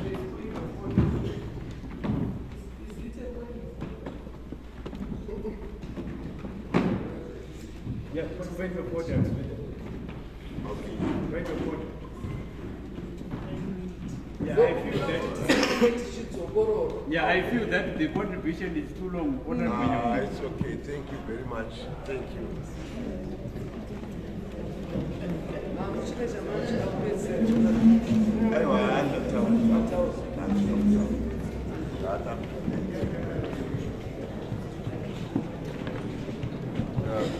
Magadi yenyu muedze kudedzeresa baba kuti zviini. Aiwa. Inino ndinonzi comrade Lukudangirwa. Nyaya yangu iri panapa yakatarisana nemadzimai. Disability Bureau harina periri kuratidza kutongwa kunofanira kuitwa vanhu vanenge vakanganisira hanzvadzi dzedu idzi. Kuna varume varikuita basa rekupa hanzvadzi dzedu varume ovhawatisa wana dzovadzatisa vana vanoda kumaintainwawo asi tinoona kuti hapana pezvakajekeswa hanzvadzi dzedu dziri kuabuswa and there's nothing that protects them. Saka isu tinoda kuti muve neclose mukati inoita kuti munhu wese apa mwanasikana akaremara mwana anofanira kupiwa mutongo ende anofanira kuonekwa kunzi kana angomuramba chete anofanira kumumaintain. What is your point of order? It is not a crime for a woman with a disability to be pregnant. She is equal to any other woman in society. So I don't think the contribution is... It's very valid.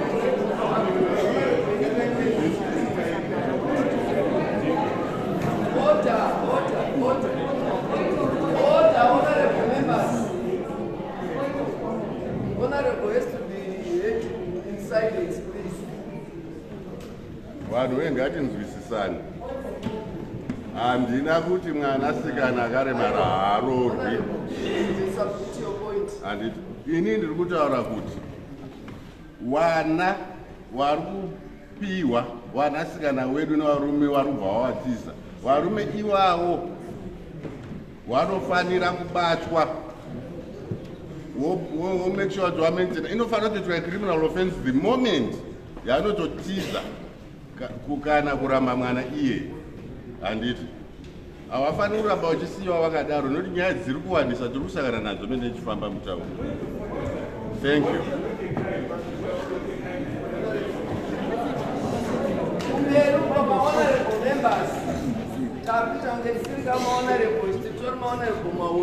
Ngatirambe takangotiwira tichinzwa kuti mumwe wedu ari kutoka. Yes, what is your point of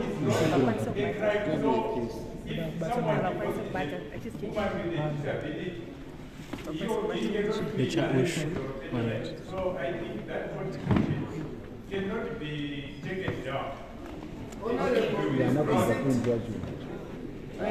maita enyu matiudza kwakadai kuti titaure zviri pamwoyo pedu.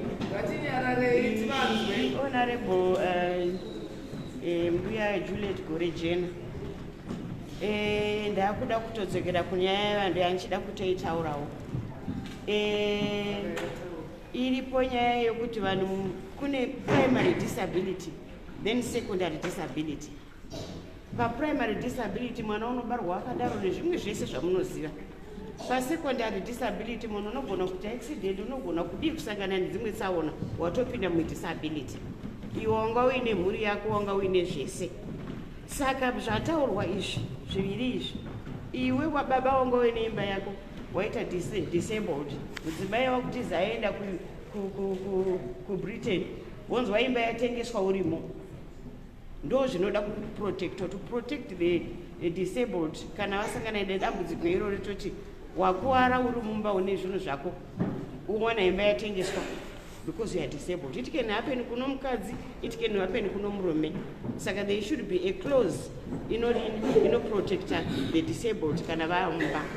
That's the secondary disability. Secondly, ndoda ku add on to zvataurwa zveoutreach. There should be my outreach mechanisms to identify vanorwara. Vamwe vane kurwara kwataurwa kunooneka, vamwe vane challenges asingaoneki, vamwe vana wheelchair, crutches and so on. But vamwe vanenge vachifamba asi vane disabilities. Kumarural areas ukoko you find kuti kana paine vana vanenge vachibva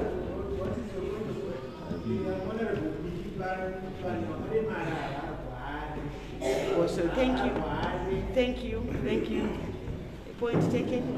So challenges iwo vanosangana nawo, you find kuti because of stigma kuruseva vana mai vanosiya vavharira vana mudzimba, vanoti vavharira mudzimba vana ivavo kuti vasaonekwa kana kuzikanwa kuti vane mwana wakati nokuda kwestigma kuti wazozvara mwari wakadai.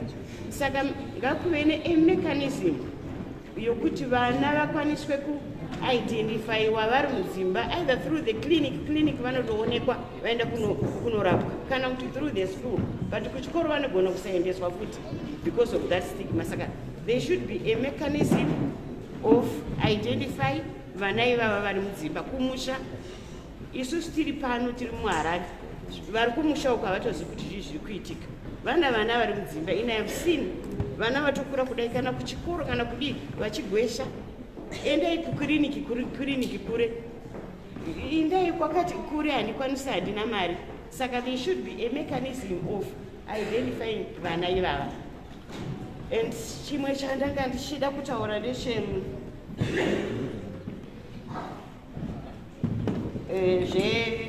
disability levy. Kune AIDS levy inoketa for mishonga yevanhu vanorwara nechirwere ichochi.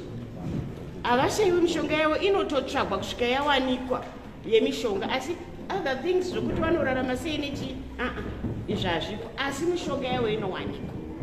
Saka ine ndiri kuti ngakuve nelevy inoketa for appliances anodiwa kana kuti mishonga inodiwa nevanhu vana machallenges. Kukava nethat levy, vanhu vanoenda paclinic vaine zvimakadhi zvavo, then vowana mushonga. Tine St. Giles hospital, inonzi a special kana a private hospital.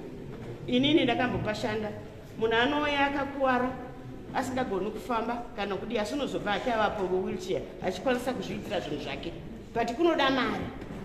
Saka inini I'm saying that levy inenge yagadzirwa iyi ndo inozoita kuti vanhu vakwanise kupinda kunobatsirwa kuti vakwanise kuita normal duties ava vanga vachiita through the levy. Inongoshanda pakurwara izvi zvekuti unodya chinichi, there are other things, kana kuine zvinoda vanoda kupinda mumaprograms whatever ekuti vakwanise kuzviitira vega is fine, but ini ndiri palevy yekuti munhu ngaarapwe zviite successful as they did AIDS levy. Munhu unongosvika uchipiwa mishonga yako 3 months 6 months, but ukashaikwa mushonga uyo ukanzi enda unotenga uko unodhura, but the government makes it a point kuti that levy inokwanisa kusustaina the whole country, maprovinces ese, maclinics ese to the grassroots level, nokuvana ko zvakadaro zvinodei kuitikawo the disabled in terms of treatment. Ndo imwe yangu point. The other point yambotaurwa zvayo.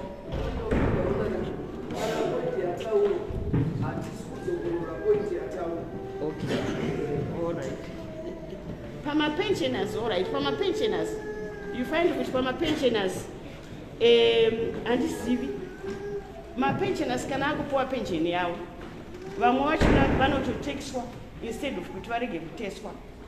Kutexwa, being taxed.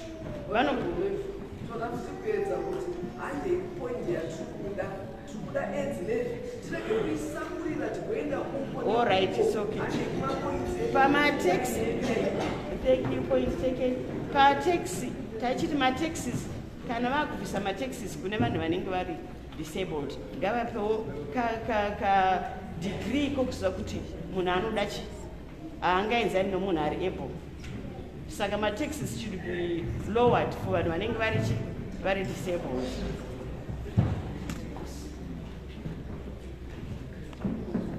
Maita zvimwe zvese zvataurwa. Thank you.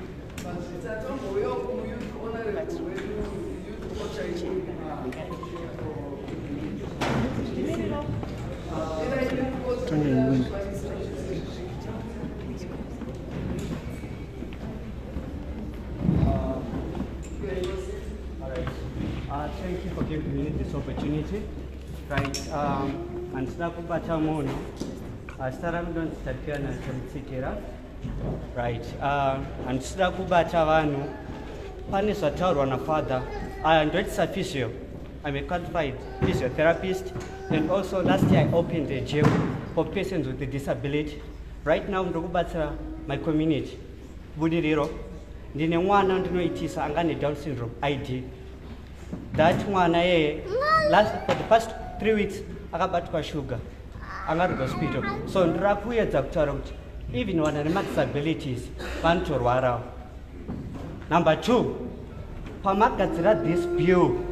Are you consider those persons that are in rural area like Goge, Pasquenica? And also another thing, Pamakatra that do we have someone a disability or am I involved? A passes at that because we have to do inclusion and also you have to do persons with disability. What you got the real at Chidavan very able with what we got this thing, but Chidavan very disabled. But and also that's the thing, but you have to give us the opportunity, especially to the disability. We can do it. But we have to do something, especially to the disability. Young generation, Yapara, Nebuti Zona, was an opportunity. And Wakapi opportunity, let's just bring our community together. Let's just fight together. In Special Olympics, if our author said, let me win. But if I cannot win, let me be brave in the attempts. Just give us the opportunity. Thank you so much.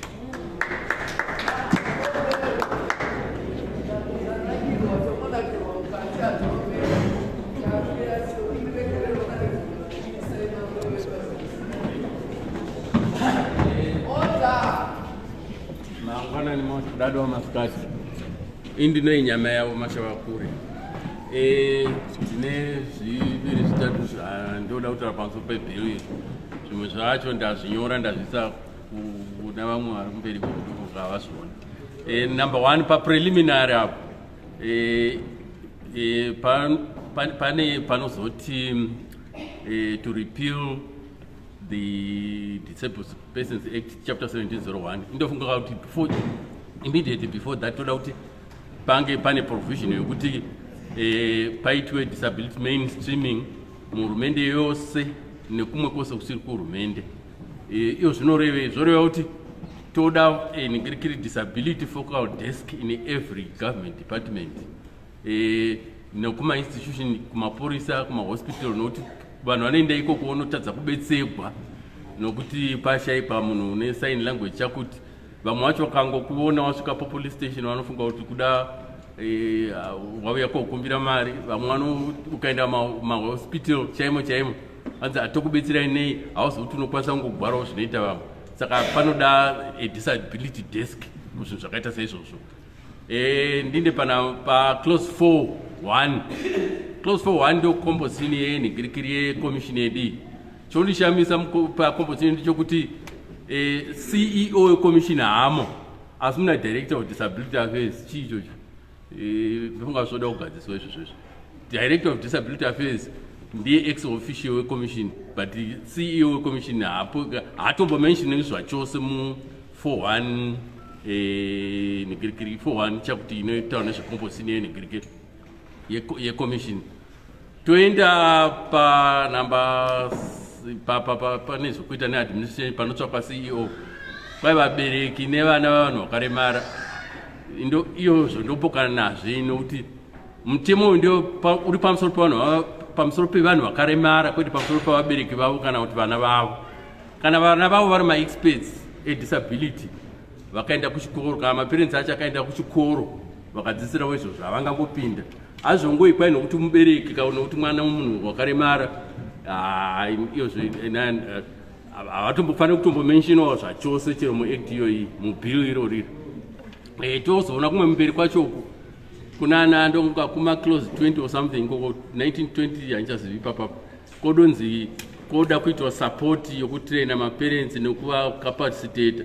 Hurumende inoda kukapacitata maparents nokuvatraina izvozvo nokuvasapota. Iri kutotadza kupa vanhu vakaremara mari yokuti vararame mumatauni omaruzevha kwose kwose uku.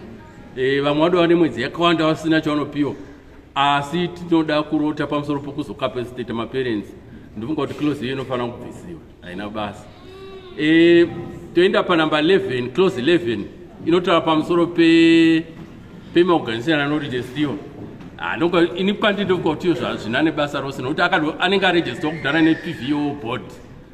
Chavanofanira kuita panamba 11 chaipo chaipo ndichokuita kuti vagadzire kuona kuti maorganization avo anoshanda zvakanaka vachiita kuti for instance anokwanisa kupa commission zvakaita sama-annual reports ma-audited statements chichi zvose izvo kuona kuti zvinhu zviri kufamba zvakanaka here mumaorganization imomo. Panamba 12 pamaprojects iyo commission inofanira kuita project yayo for instance inogadzira database rambotaurwa ravanhu vari disabled richitaura kuti mashawakure uyu akakapofumara achangozvagwa pauti achizvagwa makore ake muso wakazvagwa vomupa identity number disability number inova unique kuna mashavakure nefoto yangu zvokuti kana ndikafamba ndikaproducer card zvezviri pacard redisability card ndikariproducer chero vaya vanga vachicomplaina kuti kuda mamwe madisability aonekwe zvobva zvangoonekwa kuti uya nedisability yakati ndozvofanira kuitika izvozvo. Kozoita nyaya education clause 34 inongoti education inoda kuti zviite education and training and kana vati education and training obvious zvoreva kusvikawo kumauniversity nokumwe kwangodero asi panyaya yetraining ipapapo pane imwe yatakahwa kuti ichabuda manje manje iri kuda kuitika kakutotoya vari kutorongedza kuita National Youth Training Service Program. Kuna mayouth ane disability muvaiseve ikoko and act iyi zvitaure izvo zvokuitira kuti nyange gore rinouya negore rinouya paseri namake udlaw vakwanise kunge vachipinzwa muma-youth training service nokuti kwai kana wabva ikoko it's more like wadova nepassport yokutsvaka basa nyange hurumende hazvichakunetsi vakukutrasta vanoziva kuti iwe unoziva kuti wakamira sei zvikazoita sei. So National Youth Training Service isvikewo kuvanhu vakaremara vose vanoda kunopinda ikoko vagamuchigwe, right? Tobva ipapo toenda panhingirikiri maorganization clause 7 minister anopiwa mazita ekuisa mucommission emaorganization hazvishandi izvozvezvo ndozvachiitika kubva 1992 paDisabled Persons Act and ndokusaka muchiona act iyoyo neboard yacho zvose hapana zvakaitika 32 years act iyoyo iripo upenyu hwavanhu vakarema hakunambochinja. Minister vanodirei kupiwa mazita nevamwe vanhu iyo government ine madepartments akawandawanda namainstitution echi anokwanisa kuidentify capable people vanofanira kupinda mucommission imomo. Blame game inoda kutambwa ipapo kuti kazvazokona kugonza maorganization eni ndo akazotipa vayo akazoti wakati anoona. Saka izvozvo hazvifaniri kuitika. Government ngaitsvake vanhu through other means. In fact, in the PW and Persons with Disabilities Act haisi yemaorganization. Maorganization ari kupvo board ndakuti kuda vari samwe mutown mari kumbogadzisawo zvimwe ikoko. Saka maorganization haapinde apapa. Apa panopinda vanhu vakaremara, ende vanhu vakaremara vanhu vehurumende, iproperty yehurumende. Saka minister asarely nema NGO. Government isaita offload responsibility yavo to NGOs kuti vagozowano kupomera mangwana kuti hai zvakakona nokuti maorganization avo ndi akazoti hatidi zvozvezvo. Tiri panyaya dzakaita saidzodzo idzo ndofunga zvekuti tinoda nhingirikiri, toda kuti hurumende pa12 paipa vaite nhingirikiri a National Resources Center kana Disability Resources Center inostock up even kana kugadzira zvinhu zvinoshandiswa navanhu vakaremara zvakasiyana siyana. Nama 86 imwe yandinayo pane magirazi iyo zvinezvi kada kutenga magirazi vaya vane partial sight inonzi short sight kana whatever anodhura zingaiti. Saka pakagadzikwa National Disability Resource Center inokwanisa kuzviitirawo zvinhu izvozvo kana kuzvihodhera zvakati dererei mitengo, zvozoita kuti vanozvidawo vazvionewo zvakaderera namawheelchair namakalipa namahearing aids zvakawanda zvinoda kuti zvitike ipapapa.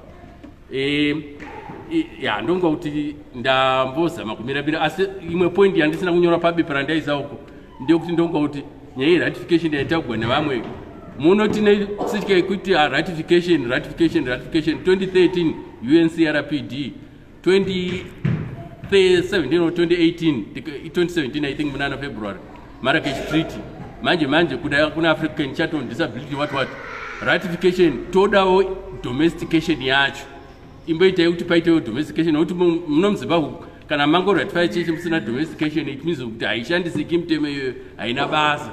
Saka tokumbirawo ma-MP ari munomu komiti yedi kamadzokera motivo kuna minister zvikaina pano kugadzisa nyaya yema-ratification nema-domestication zvive chinhu chimwe chete, kusava ratification yoga yopedza 10 years zvokudoti izvi haidozikuti domestication ye-UNCRPD United Nations Convention on the Rights of Persons with Disabilities ichaitwa rini chikuru chonzi ratification but tozoti hazvishandisiki izvozvezvo. Kozoita last point iyo ndoda kuti kuidzokana nokuti yakakoshesesa hurumende isazvipa ma-excuse in advance kuti vagorega kuita zvinhu nokuita zviya zvambotaurwa kwai within the power and whatever of his or her ministry shall endeavor izvozvezvo kuda kugadzira ma-excuse kuti vagozoregera kuita chinhu nokuti kugoi zvazvisiri mupower yake, zvazviri kwa-Minister of Defense, zvazviri mucompetence yake, zvazviri ku-President's office. Ma-excuse ngabve please, maita basa.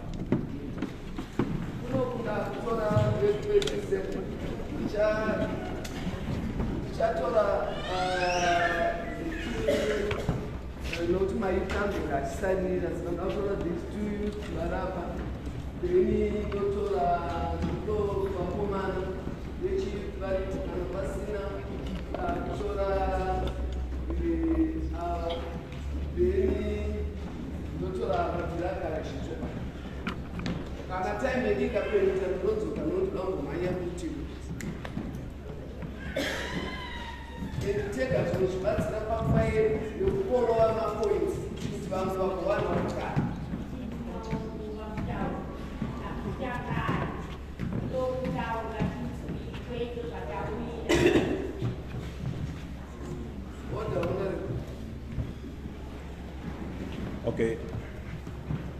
Okay, my name is Melissa Chiri, and I'm deaf. Okay, we have discovered that a lot of people with hearing have been have been putting up their points. Yes, thank you. Us as people with disabilities, we need to have unity. We stay in very different areas, others from different areas, which are far from hospitals, from those health providing services. So, as it's very expensive for us to cater for all those things, I think in this bill we have to include such things. Us as people with disabilities, we are dying. As people with disabilities, others might not be aware of some proceedings happening in other areas. the government must accept and assist all those people with disabilities to offer such services free of charge, be it on cancer issues. A lot is happening to us as people with disabilities. So in hospitals, we need free access to health services. We also need, when we go on to the police stations, a lot is happening. Bribery is rampant over there. So a lot of people are going scot-free after committing a series of crimes. We cannot access all those services as people with disabilities. So I think we need to have respect for all those, regardless of somebody's understanding or somebody's deafness. Everybody should follow the law as it is. We need to mobilize and ensure those perpetrators are kept in prison. Okay, thank you. My third point is that we have those people with different types of disabilities. The government must have statistics to know and to understand how many people are in whichever province, be it district, because after 5 years, if we have such statistics, they can easily help us whenever we want to have developments in various areas. We need to capture and have such statistics to know how many people with the albinism are there, how many people with this type of a disability. We need to be captured every information to do with us as people with disability, because we are countries just like anyone else. We are citizens just like anyone else. The government must not sit and relax while we don't have such information. We need to have all those information so that they can assist and help the nation in uniting all of us as people with disabilities. We have various organizations. We can work with those organizations. They can, others can work on different bills. I thank you.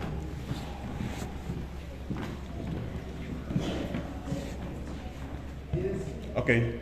Good morning, everybody. My name is Tendai Dondo Fema. I was born deaf, and I'm from Deaf Zimbabwe Trust. Within our constitution, which was ratified and agreed upon in 2013, a lot of clauses are there, but a lot is not being followed. We have, be it young children, people with various types of disabilities, be it deafness. There's no communication. We have a very big bridge to, we have a very big gap to bridge for us to communicate with those people with the hearing impairment. Thank you. Then on the issue, I think on television, you know, we need entertainment just like anyone else.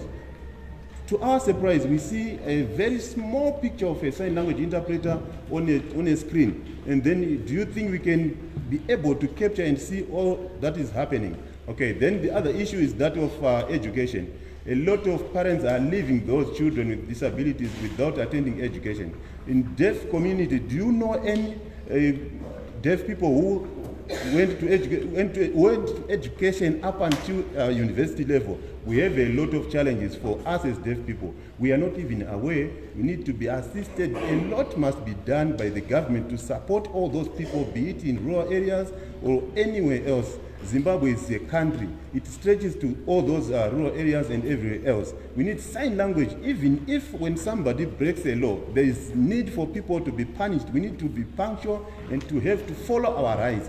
Us as people with disability, we need to have everything put in place clearly for us to understand what is being said and how all those people should be incorporated and be united. As a country, we have one Zimbabwe. Okay, on the ministry of, those various ministries, we need to have disability desks whereby people will cater for those people with disabilities when they visit those places. When we have people like deaf people, we have a limited number of them who are having access in various institutions. So kindly assist us on that. I thank you.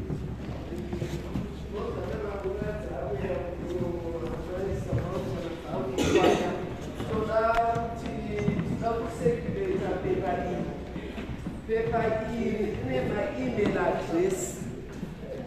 Kana muchida kubata mabhuku ende ine mapepa enyu ndinogona kuti email iyi igodaidzirwa moinyora pasi vaye vasina kuwana mukana wekutaura muno uye vasina masubmission avari kusiya muno munogona kuemaila kumaemail matatu aya zvamunenge mataura futi zvichangozongokepwa zvichizongoshanda pamwe chete.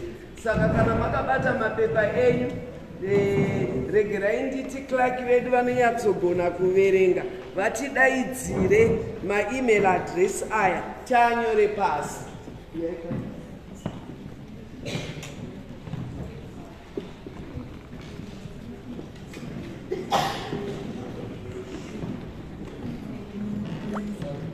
munotumira kuemail address inoti clark clerk@parlzim.gov.zw clark@paulzim. mukanyarara zvinobatsira kuti mugodzwa. Clark CLERK@PARLZIM.gov.zw. Imwe yacho inoti nyawo l@paulzim.gov.zw. nyawo spelling NYAWOL PAULZIM.gov.zw. yokupedzisira inoti nyawo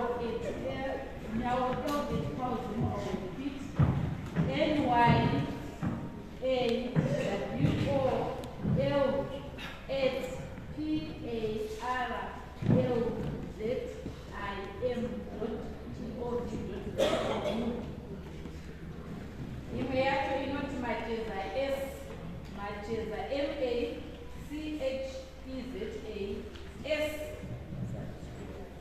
macheza initial S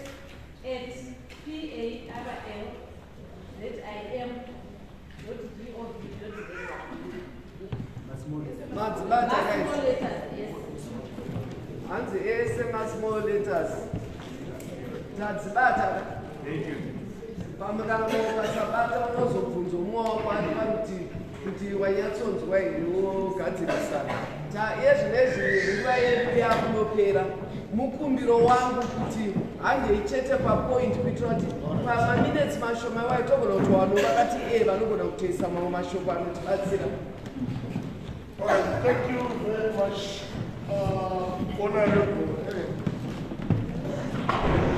Honorable Limikira Tendai from Broadcast International. Order, honorable members.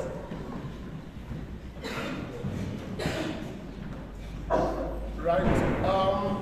Thank you very much. I had quite a busload of issues to forward to the House, but anyway, because of our time, I'll take into cognizance of that request. First and foremost, the issue of disability statistics, I think it's a role of ZIMsters. They need to tell us if they engage in those census issues. They must have a column of indication of a disability of an individual whenever they are taking the demographical issues. It's an easy task, but surprisingly enough, we always have an area of quarrels along that area. The other issue I need to talk of is an issue of the nation has been declared as a nation of a disaster in terms of the El Nino induced drought. And the government needs to take into account of the persons with disabilities in terms of taking charge of them. Because but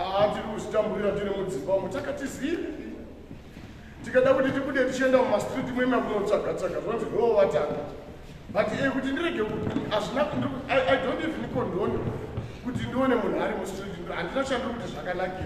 but the question is, What are you doing in order to safeguard me against that ill approach? So hurumende ngaimbotiona ipapo kuti chii chatingagona kuita chinoraramisa. Why? Because mabasa acho vamwe vazukuru vari kungwavha-ngwavha. Kwesu tongwavha-ngwavha nezviri zvedu isu tisi kutombokwanisa kana kuita sei. Saka tionewo please, tapota. There's an issue here, special grant.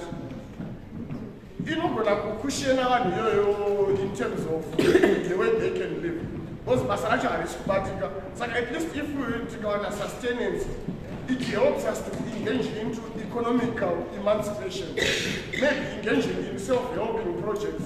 Dzinogona kubatsira munhu afunga kupfuya huku, funga kurima, funga kuita sei. Zvagonekwa nemunhu izvozvo. Because ungati mugoti kana chiya haulume hauwani zvekumhanya ine disability yako iyoyo. Because tikada kungotarisa zvekubvunza munomu kuti vane mugoti vacho vangani, unogona kutovana iri 0 out of all, if not 1. Then the other issue I think it's an issue Home Affairs in conjunction with the city authorities. Taregererwa isusu maparliamentarians tinzwe taregererwa isusu vanhu vane disabilities. Hama dzedu dziri kufa dziri kudhumwa nemota. And nyaya unoona the kiss and mouse approach, it's continual. Nezuro chacho I was in town nemukoridho matiri imomo chaimo chaimo. Saka tiri kuti nyika yedu iri kuita order here kana ichidaro vanhu tichizoponawo zvekutoti Mwari wati chimbomira kufa kana chimbocherarame mbichana wozouya hako. Asi tine vanhu vanotimiririra tichisiwa takadaro kuze kuve nini vakati vechindeveni. Tibatsirewo ivopo tiwane kurarama because taregererwa. Tichengeteke takadaro isusu nehama dzedu. Saka iyo ndo issue yangu yatiri kuda kunyanya kutsanangura. Dzimwe dzacho ndakusiyira vamwe vangu nekuda kwechi. But the issue of accessibility, through accessibility must be a universal design. Kutoapprova a building isina kungosuta munhu ane disability kuti munhu atadza kuti attend an interview due to disability. It's unfounded in the Republic of Zimbabwe, for example. Thank you so much.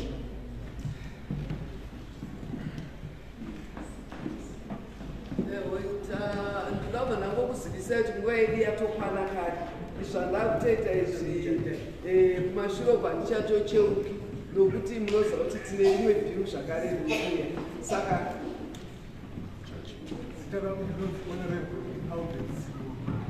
That's my concern in my submission. In section 23.5, notaura kuti all persons with disabilities or who are of sound mind are entitled to an equal basis. So we are saying we are supposed to remove the term sound mind because it's removed nekusema nekutuka wana vane urema hwepfungwa. Then ndabadaita a reference to the article 12 ye-UNCRPD. Then chekupedzesera view redu rikufambira mberi zvakanaka tapa nemwe stage but chitsamba chandakupai ma-MP ari pano nemaseneta ndechekuti mutemo wedu watinoshandisa kana tichisika ma-mental health service kuzvipatara zvohurumende inonzi mental health act ya-96 yabva yanyanya kusara mumashure zvisingaiti. Saka taikumbira kuti mutidetsere kuti mutemo uyu unokwanisa kutanga kunyorwa zvakare kuti tive tinowa at the same time neimwe mitemo yese yawandudzwa munyika yedu. Ndatenda. Chair, with your permission, pane sector yandaona isina kunyanya kutaura. Saka ndinokumbira kuti kunokwana pandinenge tisina kuita zvifeya kuti vangopauma tochirega tongonanga tichataura 1 potaura ane sanet ine green nekaki topedzisira naamaya. Thank you. Good morning and good afternoon, everyone. My name is Honorable Nokutenda Muzuva. And my submission is on the disability bill as a whole. If it is passed into an act, I'm suggesting that it surpasses or it realigns with other laws, such as the ones that are used at ZIMRA, so that when people are going, maybe the banning of purchasing cars for persons with albinism and other invisible disabilities, that should be removed, so that if that bill surpasses other laws, it becomes the one that is guiding other acts that are there in other ministries. Thank you.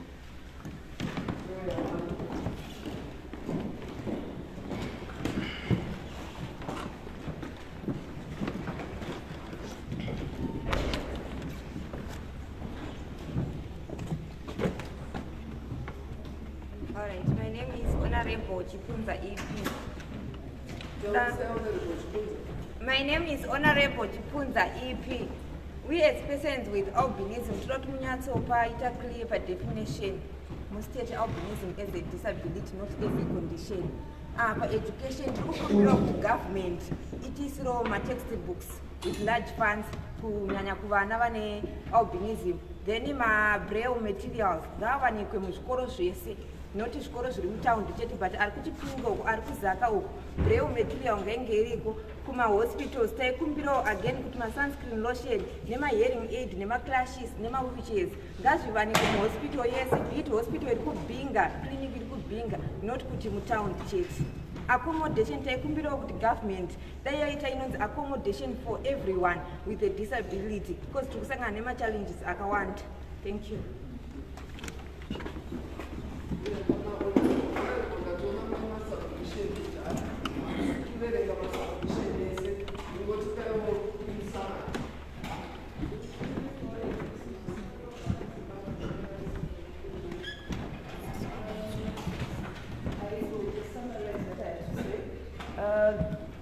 I think the commission that is going to be established by the disability bill must be independent. It must have gender balance. And also the roles of the minister and those of the commission must be clearly set out, so that the commission may work in a manner that provides the best benefit to people with disabilities. I note that in the bill, the commission is given powers to recruit professional staff, but is subject to the minister's approval. Again, the commission is given the authority to administer the Disability Assistance Fund. Again, is subject to the direction of the minister. And I've noted that the minister is an interested party in the fund. And then again, if someone has a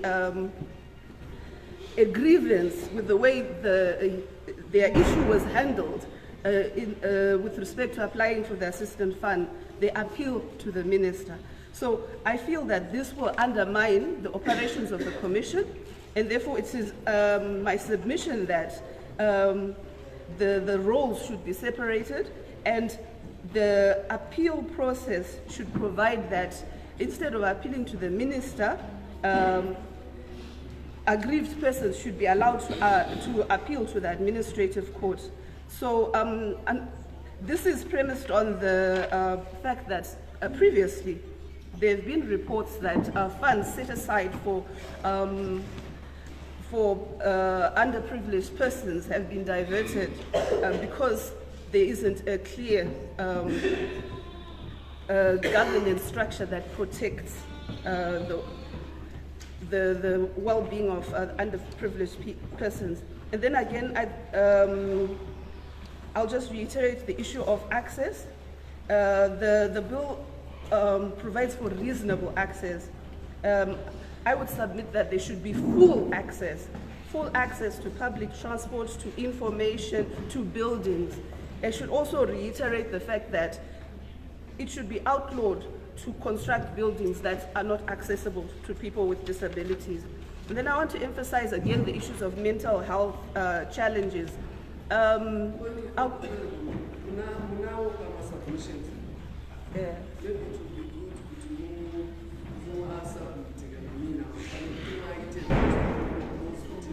All right.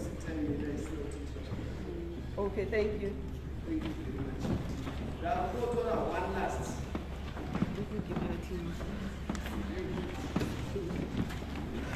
My name is Honorable Nicola Gouveia. Ndoda kutaura nyaya yekuti tokumbirawo more mapsychologists kuMinistry of Education. Psychologist watinaye anogona kunge ari 1 ari kubata madistricts ese emuHarare. Ndatenda.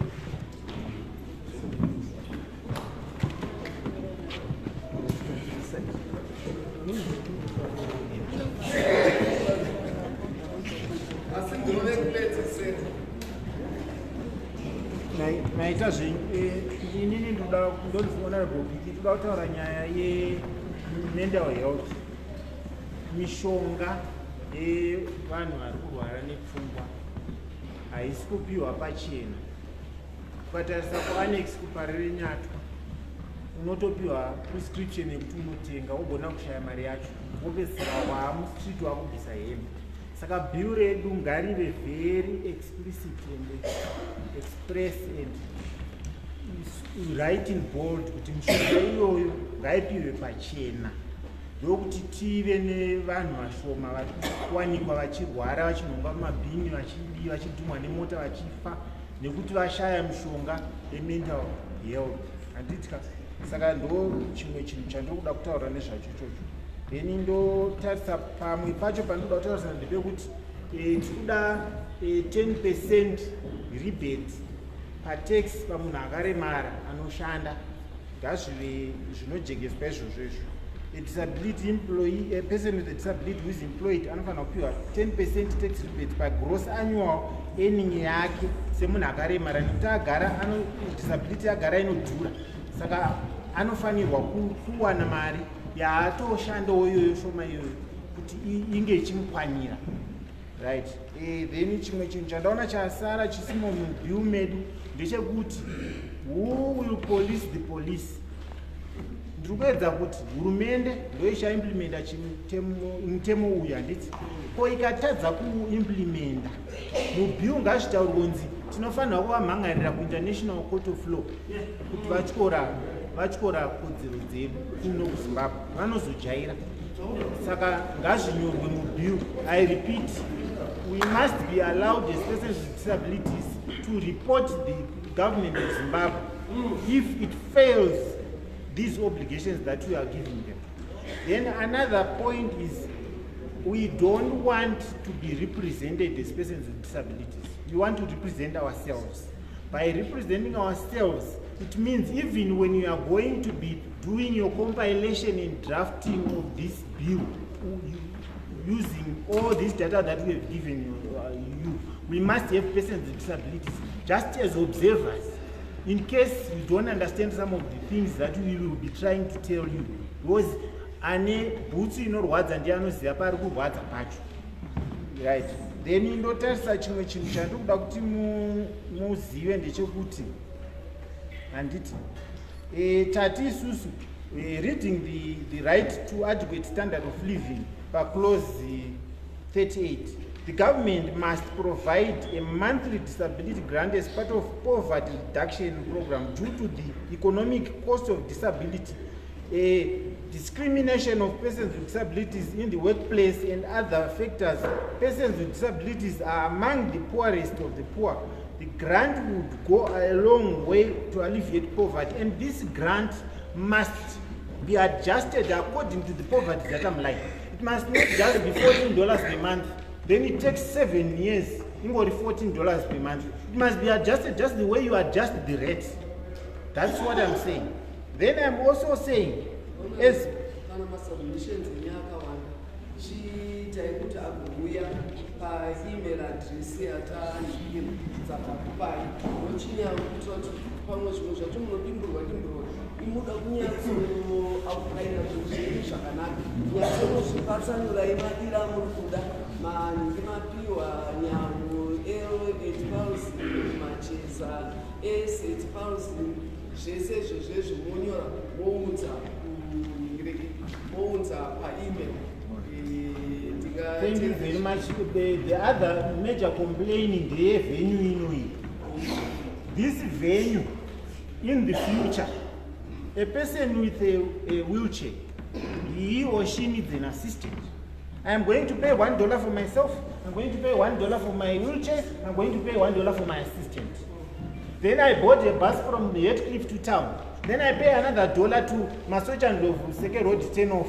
Then I pay another 50 cents for myself, my wheelchair and my assistant to be here. Why did you push us away? So you have excluded us. In general, that's what I'm saying. You have excluded us to contribute because only a few we have managed to be here. And yet we are 15% according to the World Health Organization, 15% of every population in Harare. So next time when you are doing your logistics, involve us because we know where our shoe pinches. Thank you.